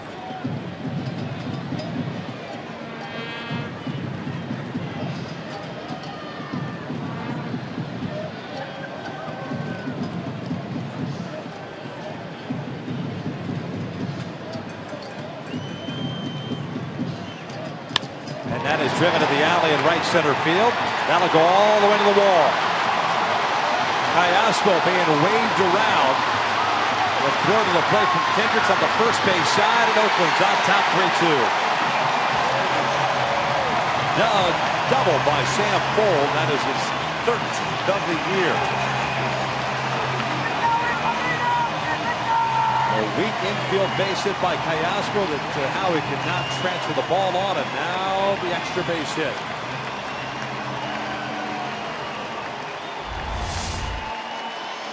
Callaspo going around third base, waved home by Gallego to throw up that first base line. The clear path to the plate allows Callaspo to slide in with the go-ahead run. Now the infield forced in by the Angels. So Grilla gives up a run on back-to-back hits here in the sixth. Fuld with good speed stands at third. Here's Andy Perino, the shortstop, is 1 for 2. Double and a strikeout. This one foul. Just a tad out in front. And it's an 0-1 count.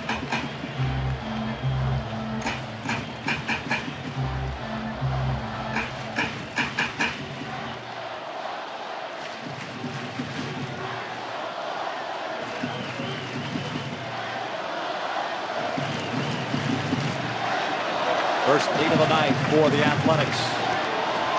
Third blocked by Hank.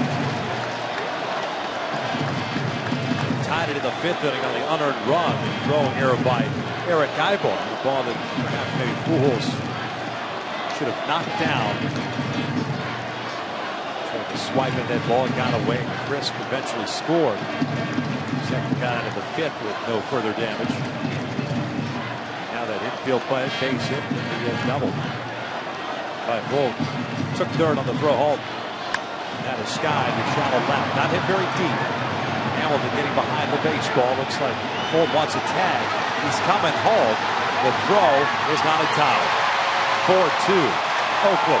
Sac fly for Andy Perino. And not a very good throw by Josh Hamilton. As he was trying to get around the baseball, he still didn't quite get in the throwing position we're accustomed to seeing from Josh in left field.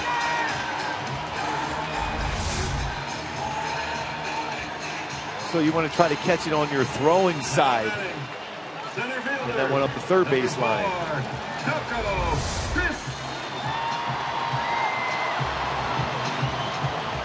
So 4-2 A's with 2 outs and Coco Crisp now at the plate.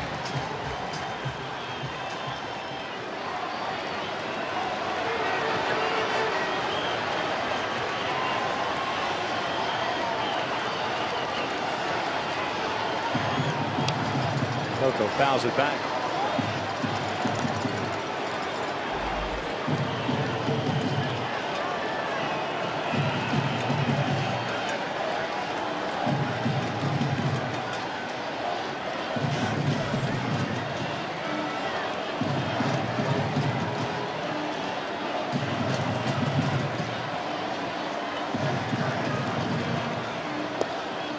Oh, 2 now. Crisp, 2 for 3, a home run, a strikeout, and a double, 2 runs scored. 2-run 6th inning for Oakland, snapping a 2-2 tie, putting the A's up.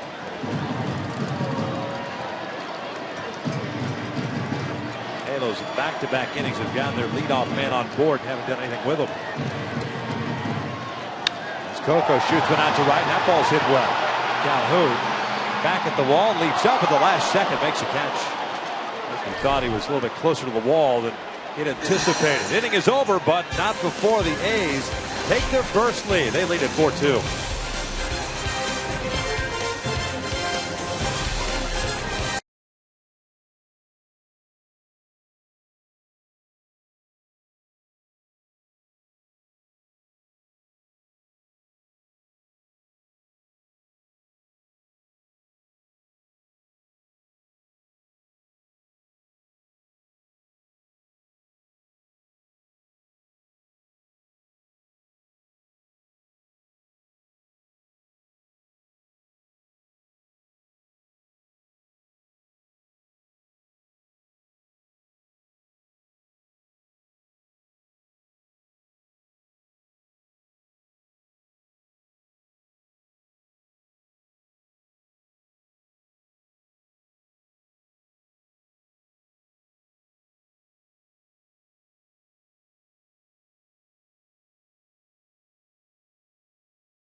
Here at the Coliseum. Hey, tonight right after Angels Live postgame, stay tuned for an all-new episode of Angels Weekly. This week, Mike Trout teams up with Make-A-Wish Foundation, and Alex Curry highlights the Angels' participation in the Ice Bucket Challenge. Then it's the return of the Junior Angels reporter, another edition of Halo Hitters with Wally Joyner. Plus, AW Top 5. It's all on Angels Weekly right after Angels Live postgame tonight. Number 47, Howie Kendrick. Kendrick Ivor and Freeze here in the 7th inning to face Sonny Gray. He's thrown just 66 pitches. He struck out 3. He's walked 1. He's allowed 5 hits. Now he takes a slow curveball for a strike. Now he doesn't like the call, but no sense in complaining. That's been the strike zone all night.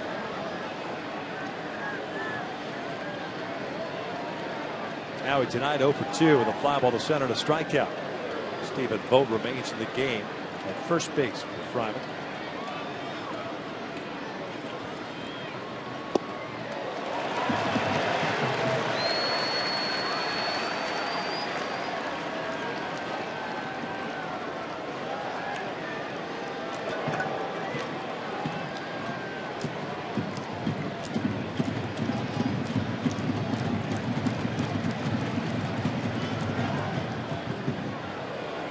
Corey Rasmus getting ready. He'll be pitching the 7th. Really goes 1 inning, 2 hits, 2 runs. No third.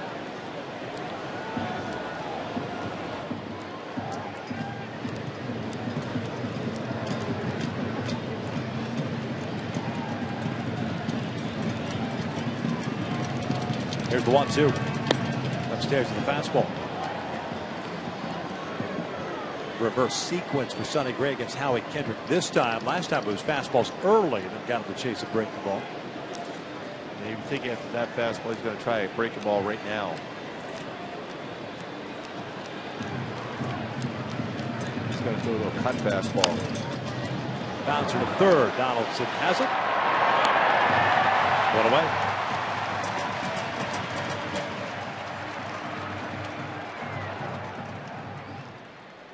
So leadoff man retired, and Eric Ivor coming up. He's 0 for 2 with a ground down and a strikeout. Number 2, Eric Ivor.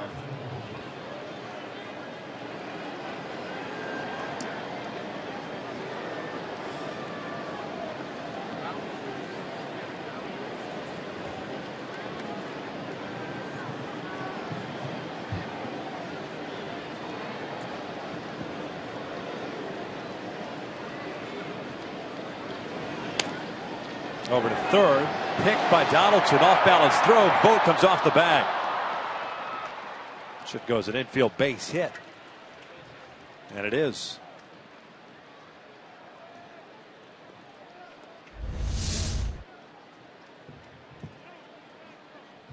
Tough play by Donaldson, off balance throw, but up the first baseline. A difficult play as Vogt tried to not only catch but reach back and apply a tag, but couldn't do so.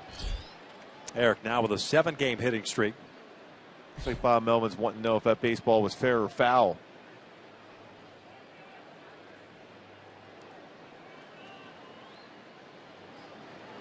Fair or foul if Eric interfered somehow running down the line. Well, you got to try to avoid contact going down the line also.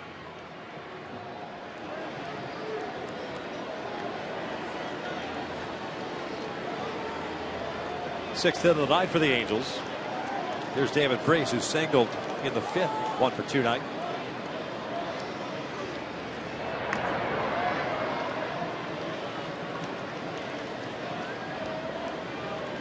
Well, that's a bad Freese hit a rocket right back up the middle on a curveball.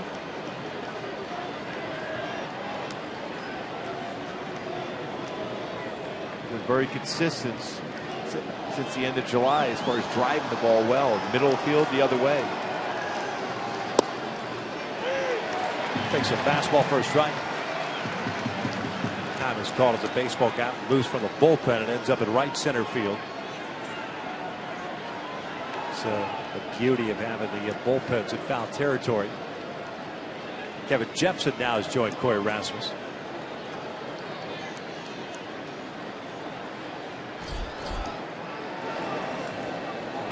Angels tied or go ahead. Jepson will come in. If not, Rasmus will be the guy. Good lead for Ibar first. 0-1. Bounced it. 1 ball, 1 strike.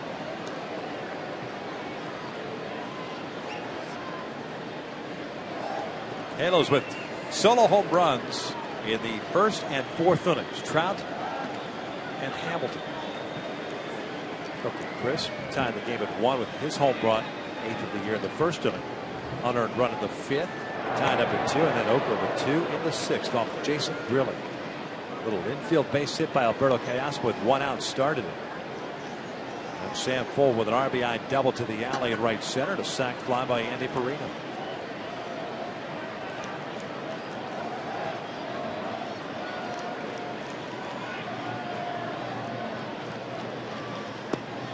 Gets away, and Ibar will advance.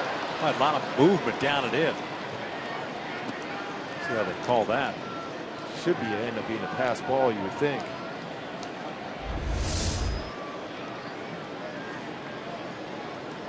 Especially turning the glove that way. A little two-seam fastball that ran and got away from Norris. It's a big, significant player.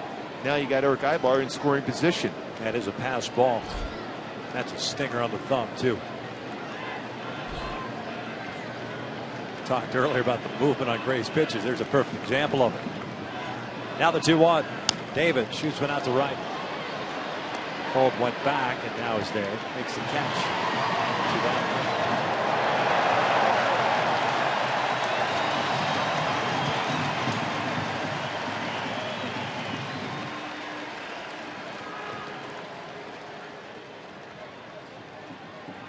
So 2 outs and Ibar standing in scoring position. Hank Conger will step to the plate. Batting, number 19, Efren Navarro will step to the plate. Conger's on deck.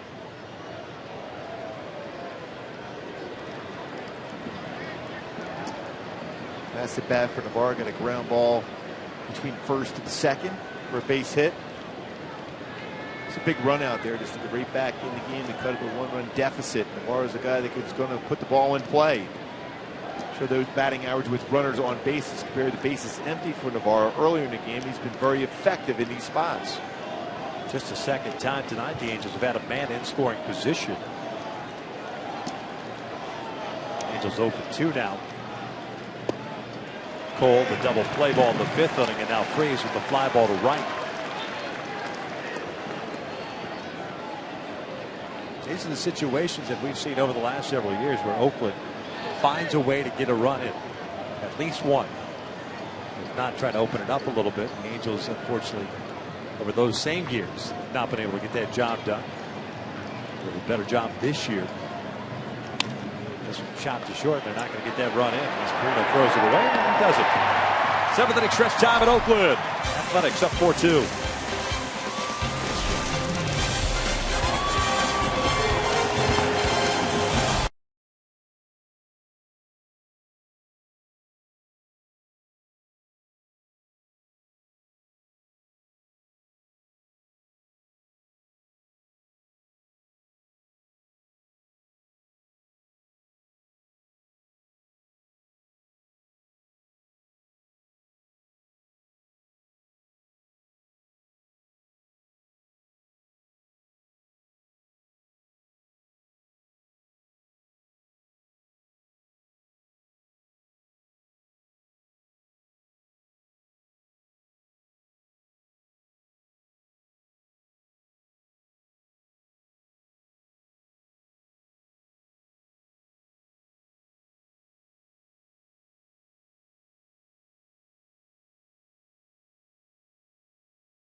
For the AT&T fan photo of the game, remember to tweet us your photos using hashtag WestFanPhoto, and it could be shown in an upcoming game broadcast. Penny Lane.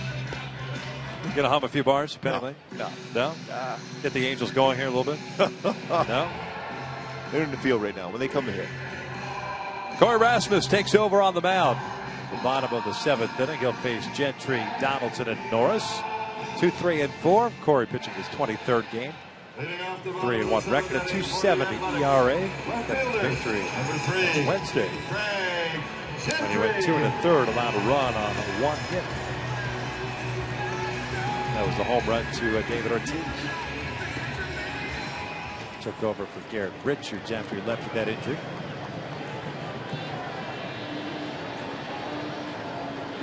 Craig Gentry 1 for 2, a single, a fly to left, and a walk.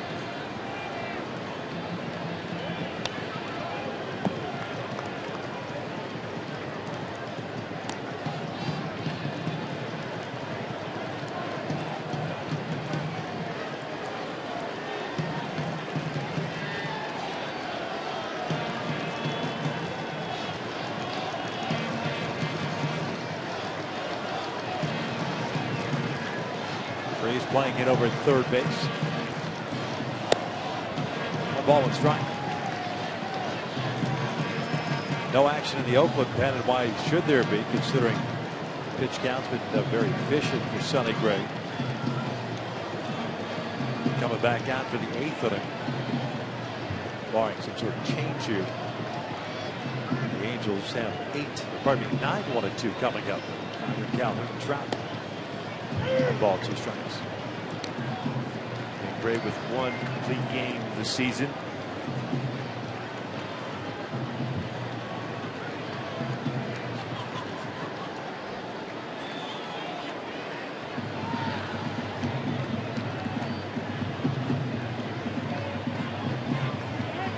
Second reliever used by Socha, Hector Santiago, lasting 5 innings through 97 pitches in those 5 frames. 2 runs, 1 earned, 7 hits. The home run to Coco. 5 strikeouts, 2 walks.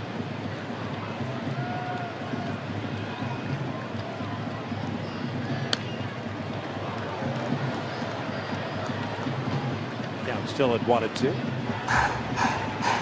Depending on how this inning goes, maybe try to squeeze a second inning out of Rasmus. Yeah, no question about that. And you wonder with Hector Santiago, even though his pitch count he got up there, was in the upper 90s. Up to 98. Wonder if that residual, that line drive off his pitching hand too, was the reason why he was done after 5. Called strike 3. Down goes Gentry. 1 down.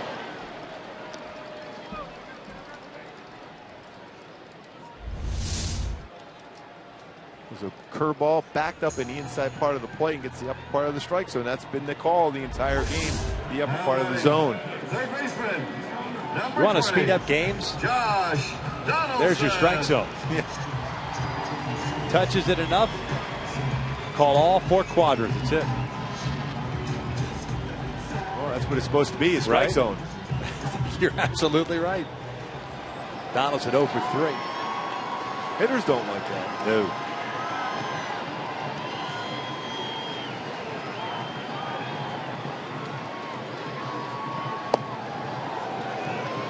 Change up first pitch from Rasmus. You're also assuming too that pitchers are throwing the ball less than 30 seconds after they get the ball back. Some pitchers do. Yeah, they do. Not too many guys from the pens. Closers do for the most part. Those bridge guys, not as much. 0-1 pitch. MSO 2. Boy, back good change up from Rasmus. A team that you can get to chase off-speed stuff, especially if you get ahead, as you mentioned in the early parts of the game. And that's always the key against Oakland. They're up there. Their sole purpose is to gear on a fastball. It might be the first pitch. It's a fastball. They're hacking. Everyone always talks about working counts. Fastballs are swinging. Chili Davis, the hitting coach, that is his mantra. It might be the only fastball you get. Might be the only pitch you get to drive in that at-bat, so you better jump all over it. That first bat by Gentry against Rasmus, the first pitch with the fastball, he found that one straight back. He had a very good swing at it.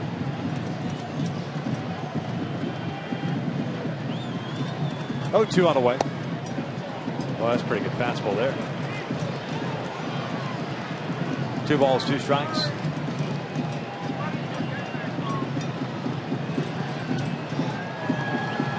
Two-run 6th inning from Oakland. It's now 2-2 tie.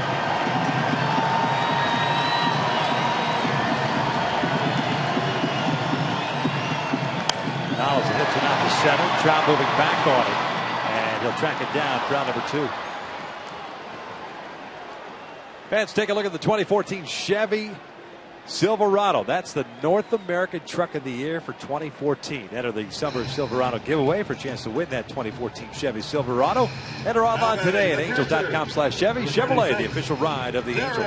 Boy, for a cool night, baseball's carrying pretty well. That ball carried well. It even kind of looked like it fooled Mike Trout in center. Same thing happened with Cole Calhoun in right field. 2 up, 2 down here to start the 7th inning. And Rasmus to face Derek Norris, the catcher. 1 for 2 tonight. Single will walk and a ground out.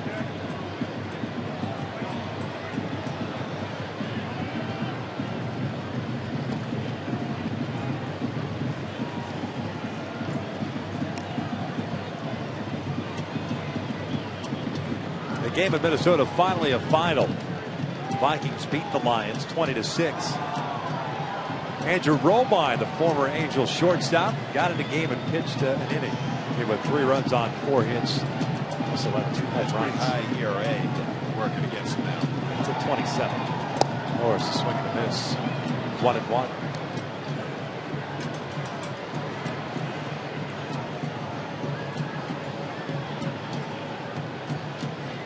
Yeah, Andrew gave up a home run to Garcia and Plouffe.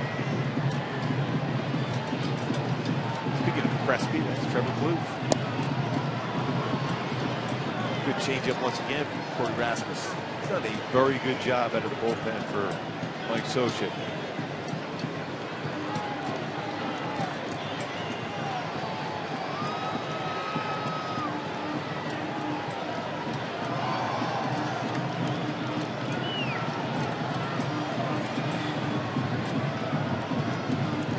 There's the 1-2. Foul back. Can't sneak that fastball. And if it's a fastball, Norris will have a good swing in. He fouled that one straight back.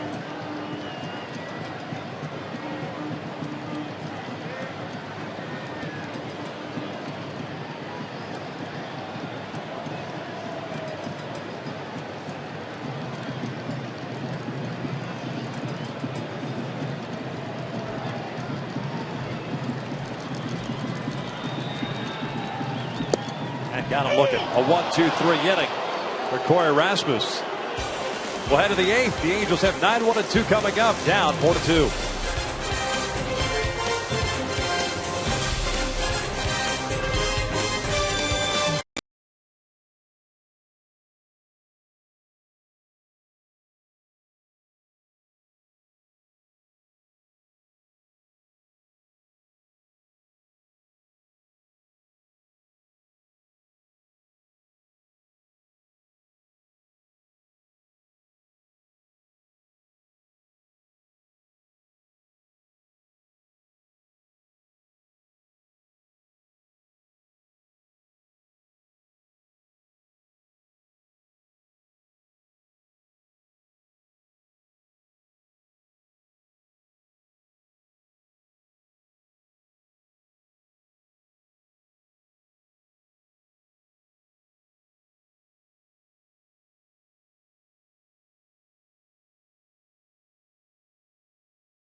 Get a fast free quote at mercuryinsurance.com today and see how much you can save.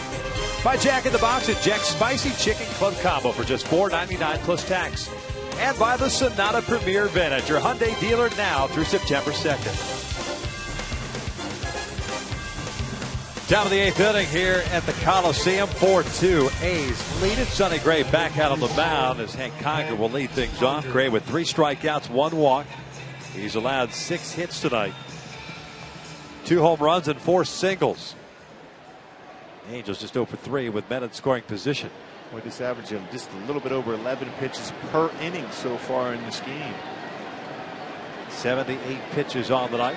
3 infielders on the right side with Hank at the plate. Conger 0 for 1. Popped out his first time up at a sacrifice bunt in the 5th. Big inning to that 5th inning because that sacrifice put runners at 2nd and 3rd. With the Angels up 2-1 at that point. Calhoun hit the soft liner. Looked like it was headed up the middle, but Perino was shading him that way, and it turned into a double play that ended the inning. Oakland would score the unearned run at the bottom of the 5th to tie it at 2.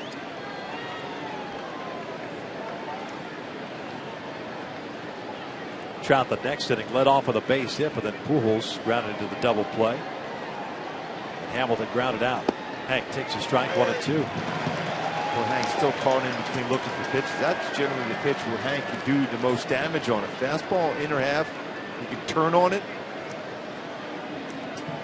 He's had a tough time with those slow curveballs and change-ups away.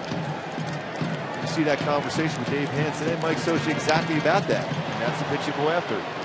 Found that one right back into Norris.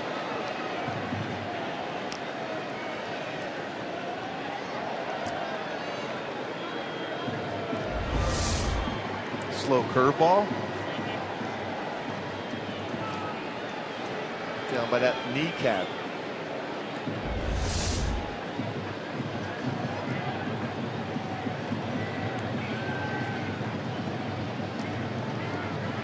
Calhoun on deck, then Trout. Somebody gets on. Pujols. Campodrozy getting ready for the Angels. Rasmus, 1 inning and 2 strikeouts for him. Going back to a curveball again. 1 down.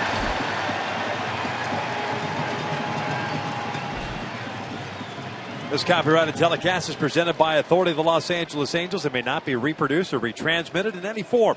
And the accounts and descriptions of this game may not be disseminated without the express written consent of Angels Baseball LP.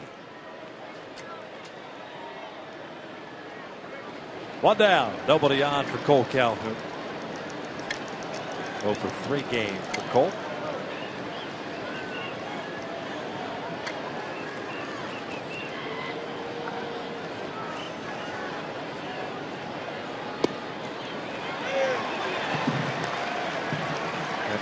That high strike call on a curveball, but this time around Perino's playing more of his normal shortstop position. That last time with 2nd and 3rd, he was playing right almost over the base at 2nd. Yeah. And he caught that semi flare by Cole Calhoun, ended up being a double play ball. 1 ball, 1 strike. So Cole wasn't happy with that strike call. Norris was not happy when he punched out to end the 7th.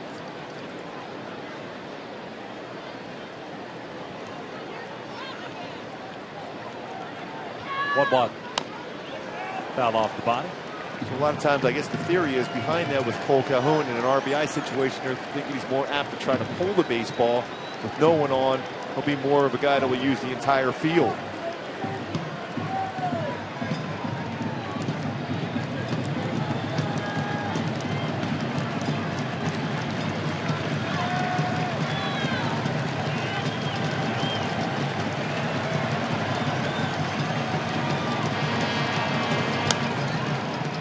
Fouled up the line.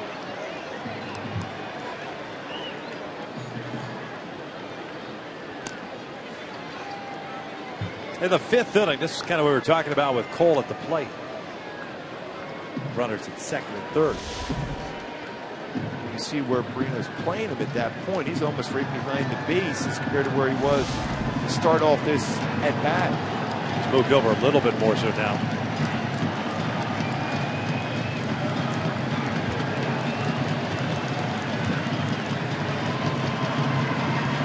Cole strikes out swinging for round number 2. Back-to-back strikeouts for Gray. But the scary thing is good pitchers, when they get to those certain points of the game, they can start smelling that finish line. And now all of a sudden, back-to-back punch-outs in the 8th inning for Sonny Gray. Trout.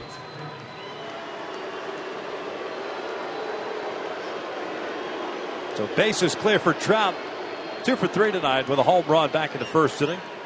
28th of the year, picking up his 90th run batted in. Singled in the 6th.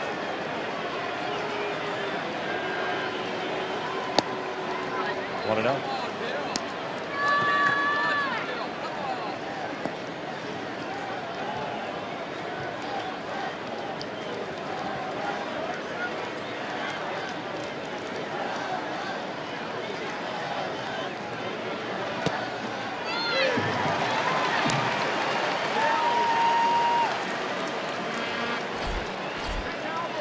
Sonny Gray with his 90 pitches now here in the 8th inning with 2 outs. Had a tough first inning as far as the pitch count, 19, but other than that, very economical, including the 5th and 6th inning with the 7 pitches thrown. 1 ball, 2 strikes. That's his changeup. I suppose his changeup 87 to 89 range. We'll go back to that 5th inning, by the way, too. It's the only inning in which the Angels have had multiple base runners on board. That's effective Gray's bit, even though he made some mistakes. 2 home runs. First time he's allowed multiple home runs in any one of his games in his brief big league career. But when he has needed a big pitch, he got it so far tonight. 2-2. 5 strikeouts, 1 walk for the right-hander. Coming into tonight's start, he'd been 0-4 in the month of August.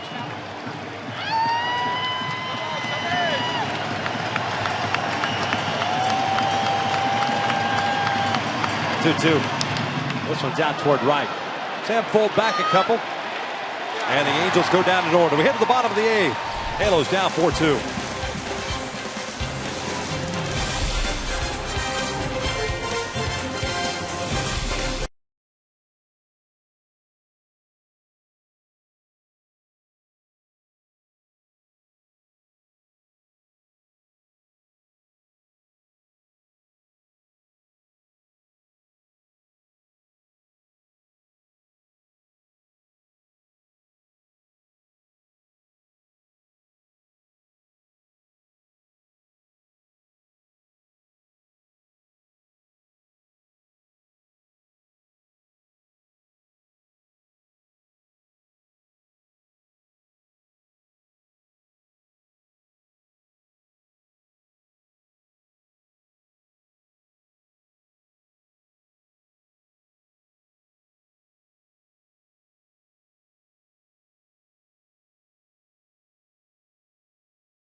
To Oakland, new pitcher on for the Angels.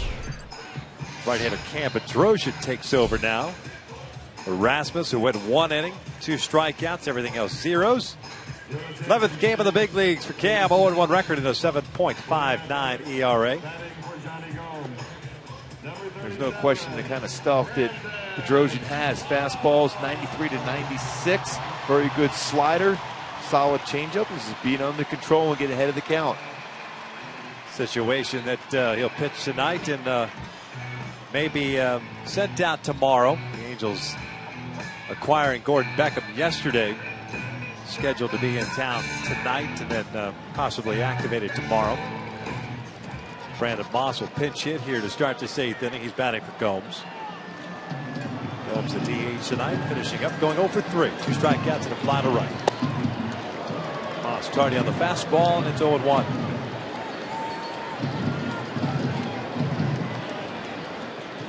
.249 average for Moss. 23 home runs, 76 runs batted in. 0 for 3 as a pinch hitter.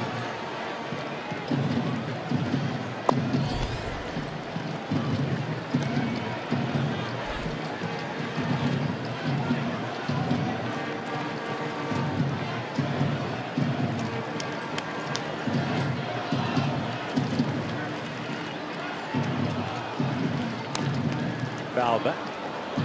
It was 1-2. It's a good slider. We saw that a lot in spring training where Drozier almost what we call a wipeout slider, where you get a big swing and miss with that pitch. He's been a little bit too quick on his mechanics and overthrowing his slider, but it is a good one when he's relaxed on the mound.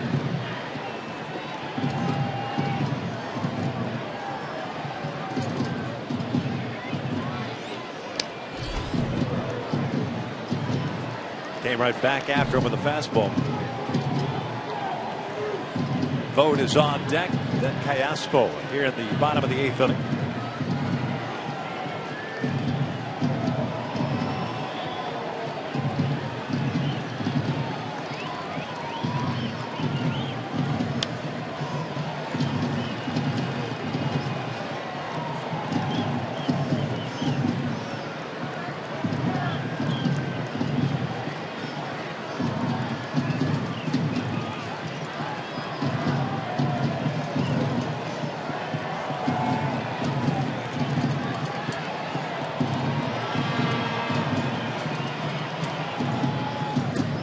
Two balls, 2 strikes. Difference in this one, the 6th inning. 2 runs charge to Jason Grilling. Field base hit by Callaspo with 1 out. Double. Sam Fuld went to 3rd on the throw home. Kendrick's throw on the first base side. Fuld took 3rd base and scored on the Perino sac fly. Full count now.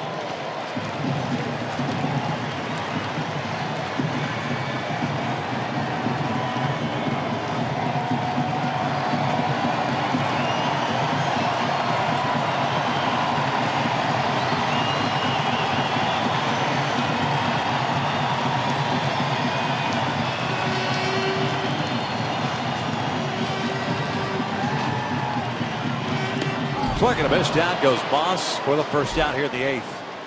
Yeah, Moss has been struggling of late, really, since the month of August came around. His 176 batting average. Chased a high fastball, unable to make contact. Drozier gets the first out here of the bottom of the 8th. Number 21, Steven Vogt.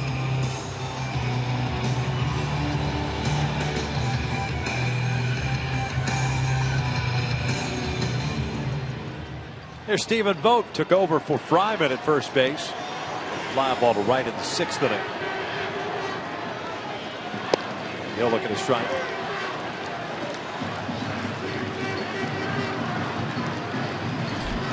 Left-hander shot, Doolittle. Their closer getting ready now.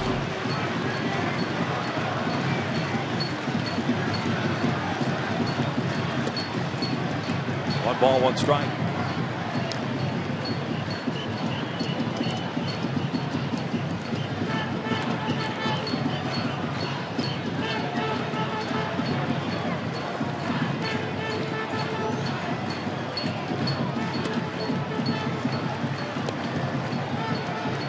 Speed pitch, change up, drop his elbow. Of course, that pitch to be elevated.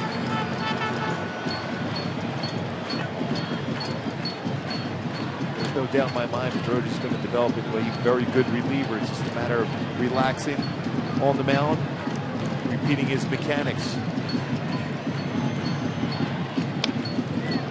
2 balls, 2 strikes. Looking ahead to the Angels' 9th inning. Pujols, Hamilton, and Kendrick. Scheduled 3 batters. Sonny Gray's gone 8 innings. 5 strikeouts, 1 walk.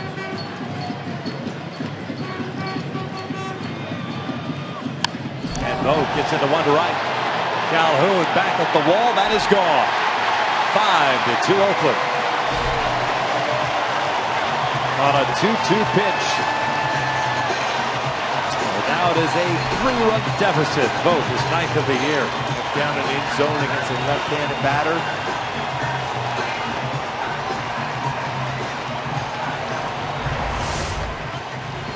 Coming inside with a fastball, and he was ready for it. Not necessarily mislocation, but coming inside with a fastball. If you're going inside on a fastball against a good fastball hitter, a left-handed batter, as a right-handed pitcher, it's got to be elevated.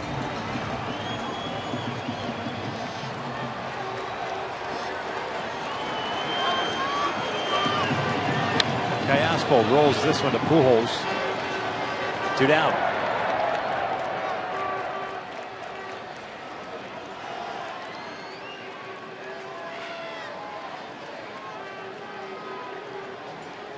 Now batting, right fielder, number 23, Sam Fowles. For Cam, it's his 2nd home run that he's allowed this year. This being his 11th big league game.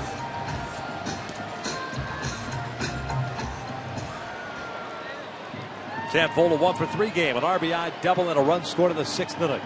5-2 Oakland here in the 8th. 0-1.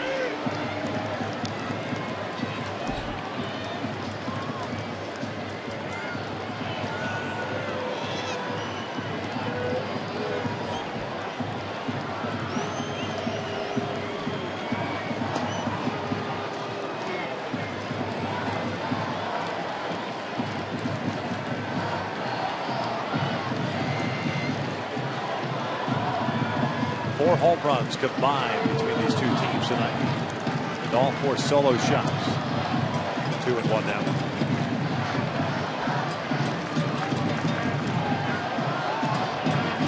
So Doolittle's warming as if he was actually going to start the inning and come in.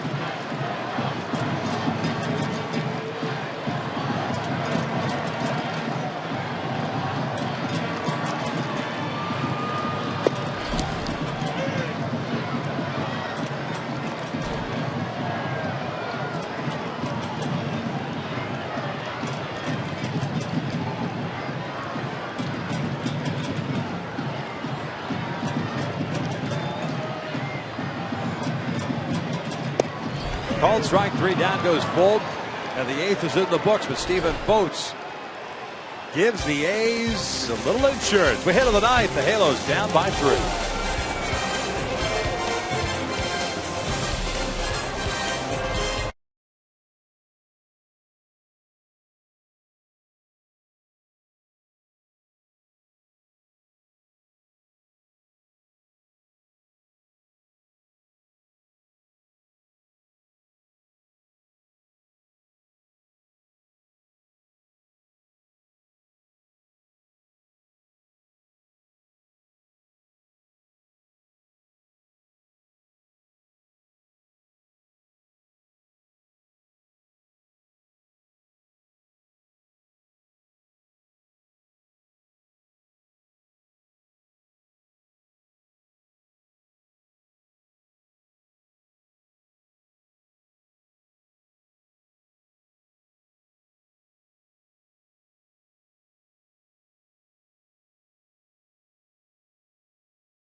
Sonny Gray is indeed back out on the mound. Doolittle's ready to go just in case in the bullpen.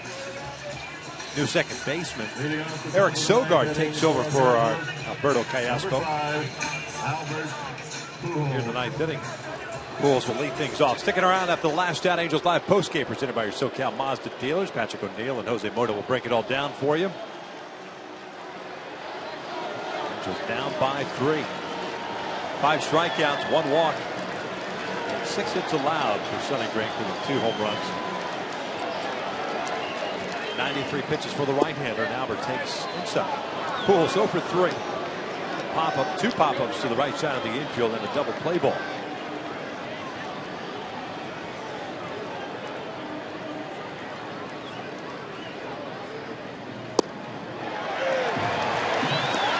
He's been pretty consistent with his curveball, especially against Albert Pujols in this game.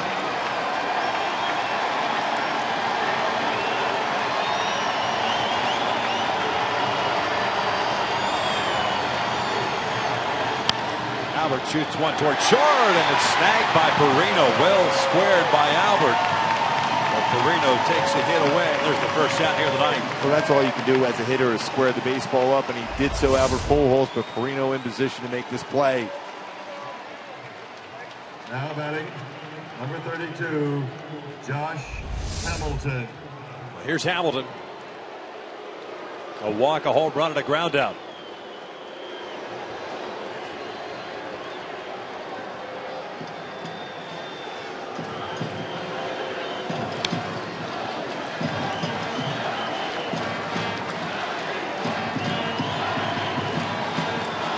Outing in which Sonny Gray went to 8 or more innings. May 22nd against Tampa Bay.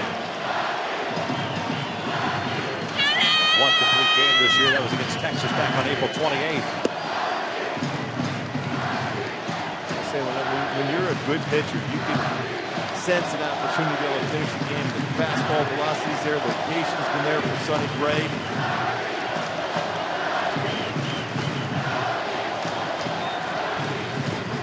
2 balls, 1 strike.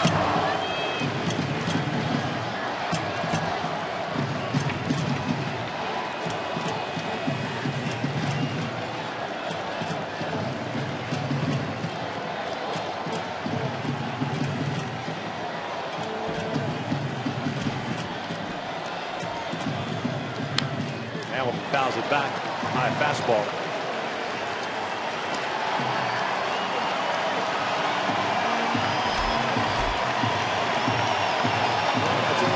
When you look at it for Sonny Gray, 100 pitches thrown, 70 of them strikes.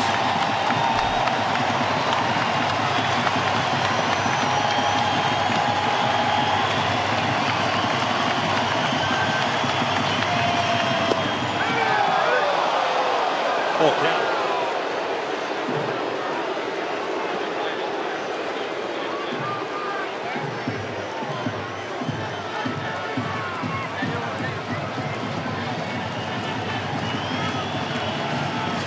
Kendrick on deck.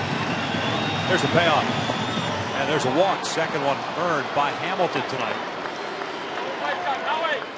And Howie will bat with a man on and 1 out. Bob Melvin, yeah, I thought he was going to do that after a walk. He was going to give him an opportunity to be able to finish it off.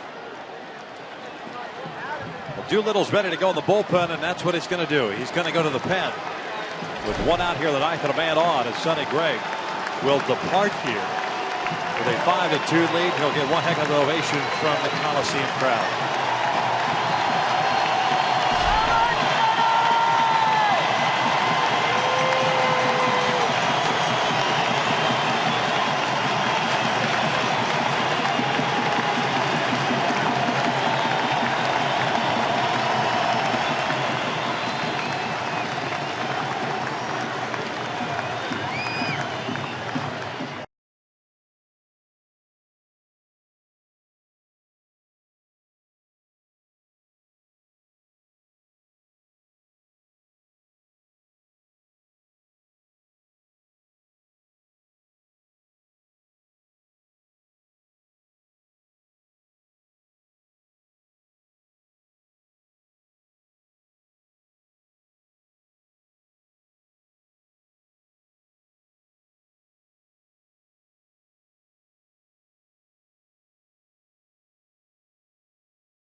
a pretty good performance for him tonight, especially considering the month of August in which he has struggled. An 0-4 record.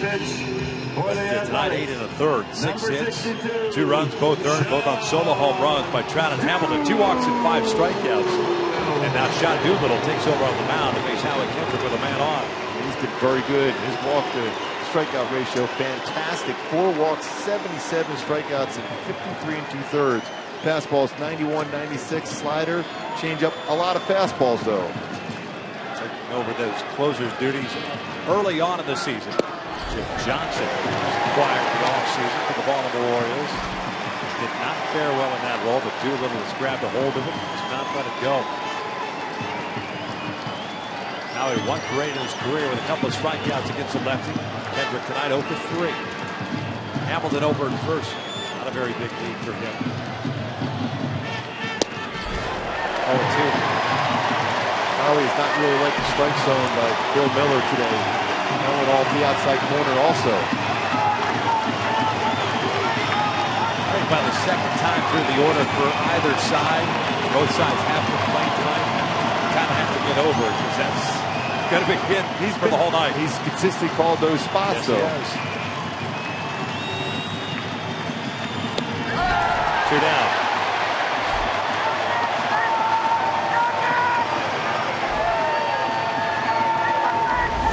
Down to the last out. Fastball up and in. Great location that pitch.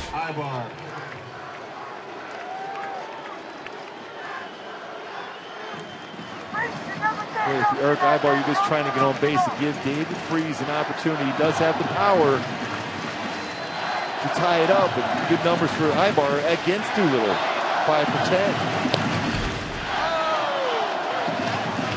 Angels at the start of the ball game came into this one with a 2-game lead in the West. Oakland with a victory tonight would make that a 1-game lead for the Angels going into tomorrow night's game 2. John Lester, C.J. Wilson tomorrow night. 1 ball, 1 strike on Eric. 1 for 3 game for Ibar. With a 7-game hitting streak.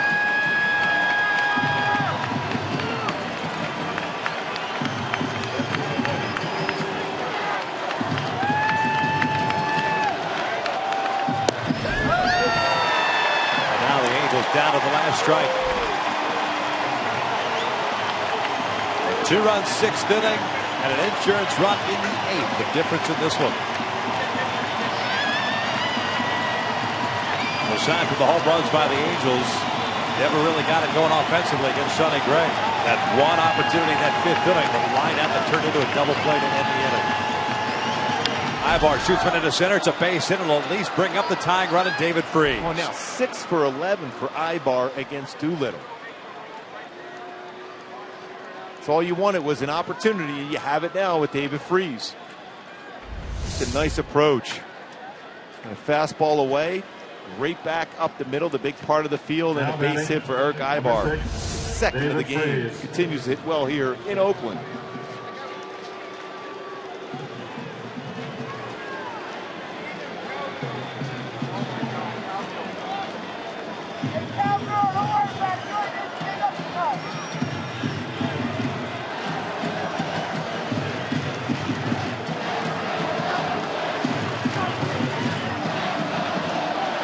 Freese tonight 1 for 3 with a base hit in the 5th. Swings the first one, bounced it foul.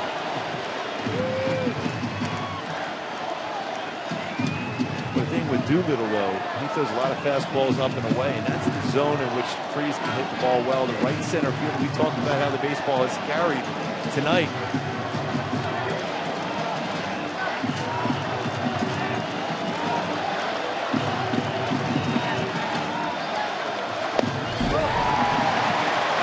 .6-mile-per-hour fastball 0-2.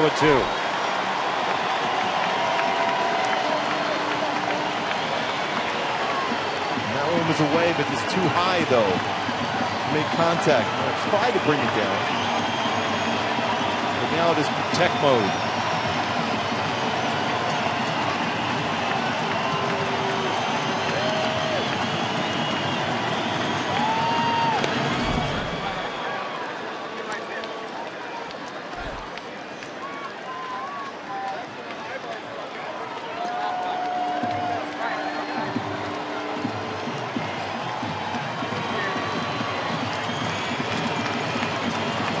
A 1-2 count with 2 on and 2 outs here in the ninth. Down by 3.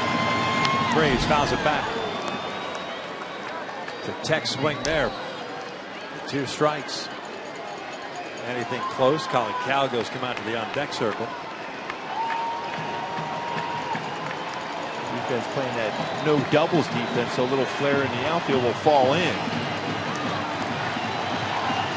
Hamilton, the base runner at second. Ibar at first. Doolittle ready. Norris back outside. Freeze hits one back up the middle. It's a base hit. Hamilton will come in to score. Ibar's headed to third. And it's a 5-3 game as that run gets charged to Sonny Gray. Cowgill will bat. How good has David Freese been of late as far as using that big part of the field? Ground ball up the middle. A pinch run for David Freese now.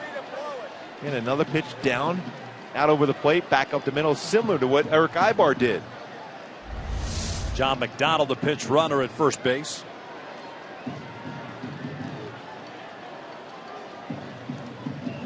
And now Colin Cowgill will step to the plate. And pinch hit for Efren Navarro, who finished the night going 1 for 3. This is the DH spot. How much would Cowgill love to remind the Oakland A's what they miss? Former Oakland A, Colin Cowgill. Back on June 10th against Jeff Francis of the Athletics. The walk-off home run. First career for Colin. And getting some boos here. Must remember that walk-off.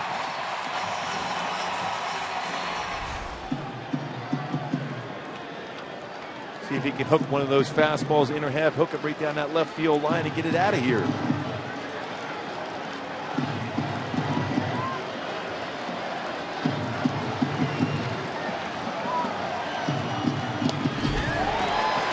Well, he tried to, but that's a high fastball. You got to try to bring it down if you're Cowgill.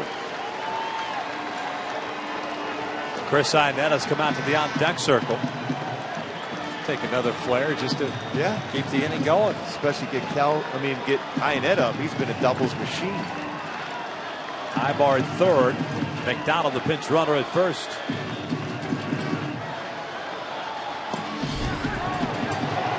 That was a pretty good pitch. And Colin got away with one there. It looked like 1 ball, 1 strike. Norris wanted a high fastball. He was looking for a high target, and it was a fastball right down the middle of the plate. Wow.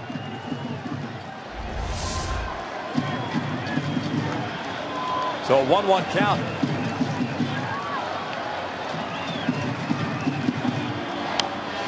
Fouled off to the right, 1-2.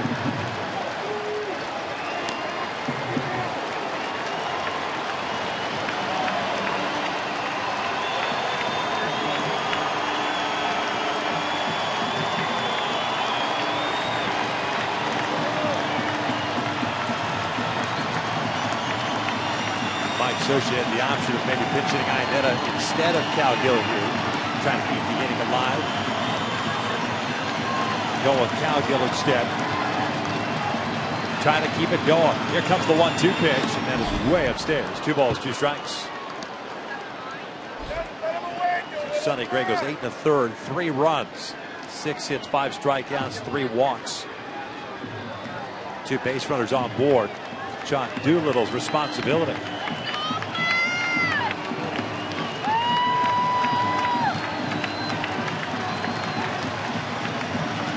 2-2 now.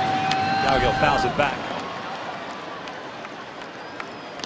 Pretty good hack at that high fastball. Quite a few Angel fans as usual here up here in Oakland.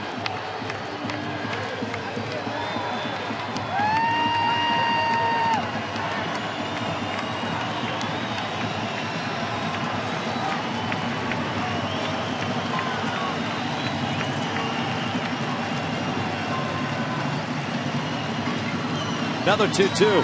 Upstairs, a full count. McDonald will get a head start from first base. Now that's important because now with the tying run and John McDonald first able to move on this pitch,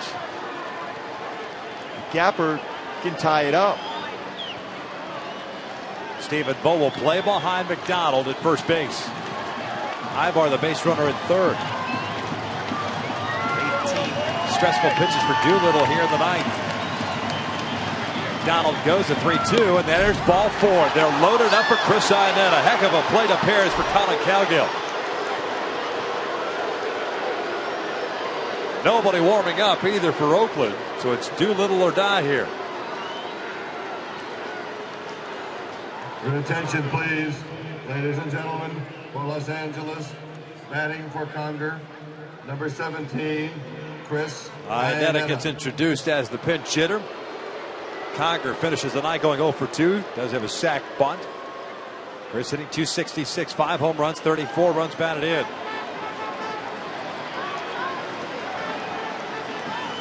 He swings for the first one. Tying run at second base and John McDonald. Ibar at third, Cowgill at first. McDonald's been able to get a huge secondary lead. So a base hit will tie it up. All three outfielders playing shallow. Here's the 0-1. Swing and a miss. Chris swinging through both of them. High fastballs. You've taken your shot to try to untie the game with a big fly. Now you got to shorten up and make contact. Absolutely. That's all you're looking for here. 0-2 pitch way upstairs. And it is 1-2. So Doolittle do that on occasion, trying to muscle up. Certainly a good fastball. Great story. A former position player converted to pitching. 18 saves this year, trying to close it out. The Angels, however, with the bases loaded and 2 outs. Iannetta takes upstairs, 2-2.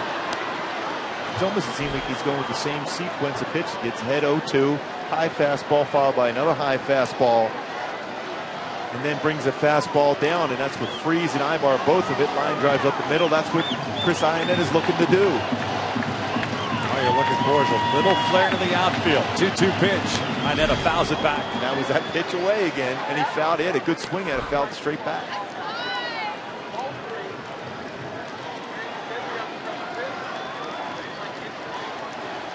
Calhoun on deck.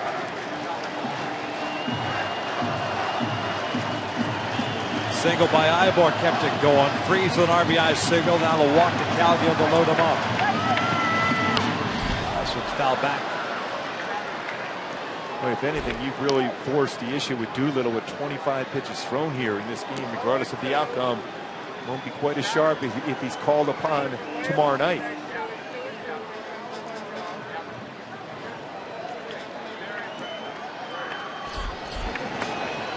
Luke Gregerson getting up now in the bullpen for Oakland.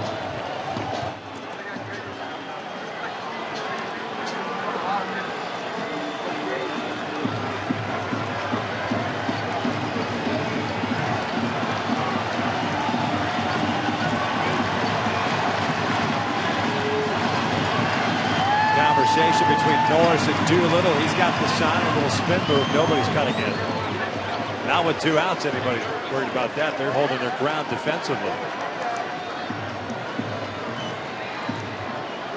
Or not wholly committed to the sign that Derek Norris put down. No, and McDonald's trying to get that big lead, secondary lead, to be able to score on anything, hit into the outfield. 2-2 on the way. And Iannetta strikes out swinging. They went with a cut fastball. And the Angels rally, falls short as the Halos drop the opener 5-3. Boy, had an opportunity again with the bases loaded, but that fastball underneath the hands of Chris Iannetta. Another close game between this Oakland ball club, and this pitch was off the plate to get a swing and miss. Valiant effort to come back, but not quite enough as Oakland wins game 1 of this 3-game series. Another close one. Now 116 of the last 233 games played by these two clubs have been decided by 1 or 2 runs. The Halos drop a game in the standings. Now a 1-game lead in the American League West, setting up game 2 tomorrow night. 5-3 the final. Oakland takes game 1. Stick around. Angels Live postgame is coming up next.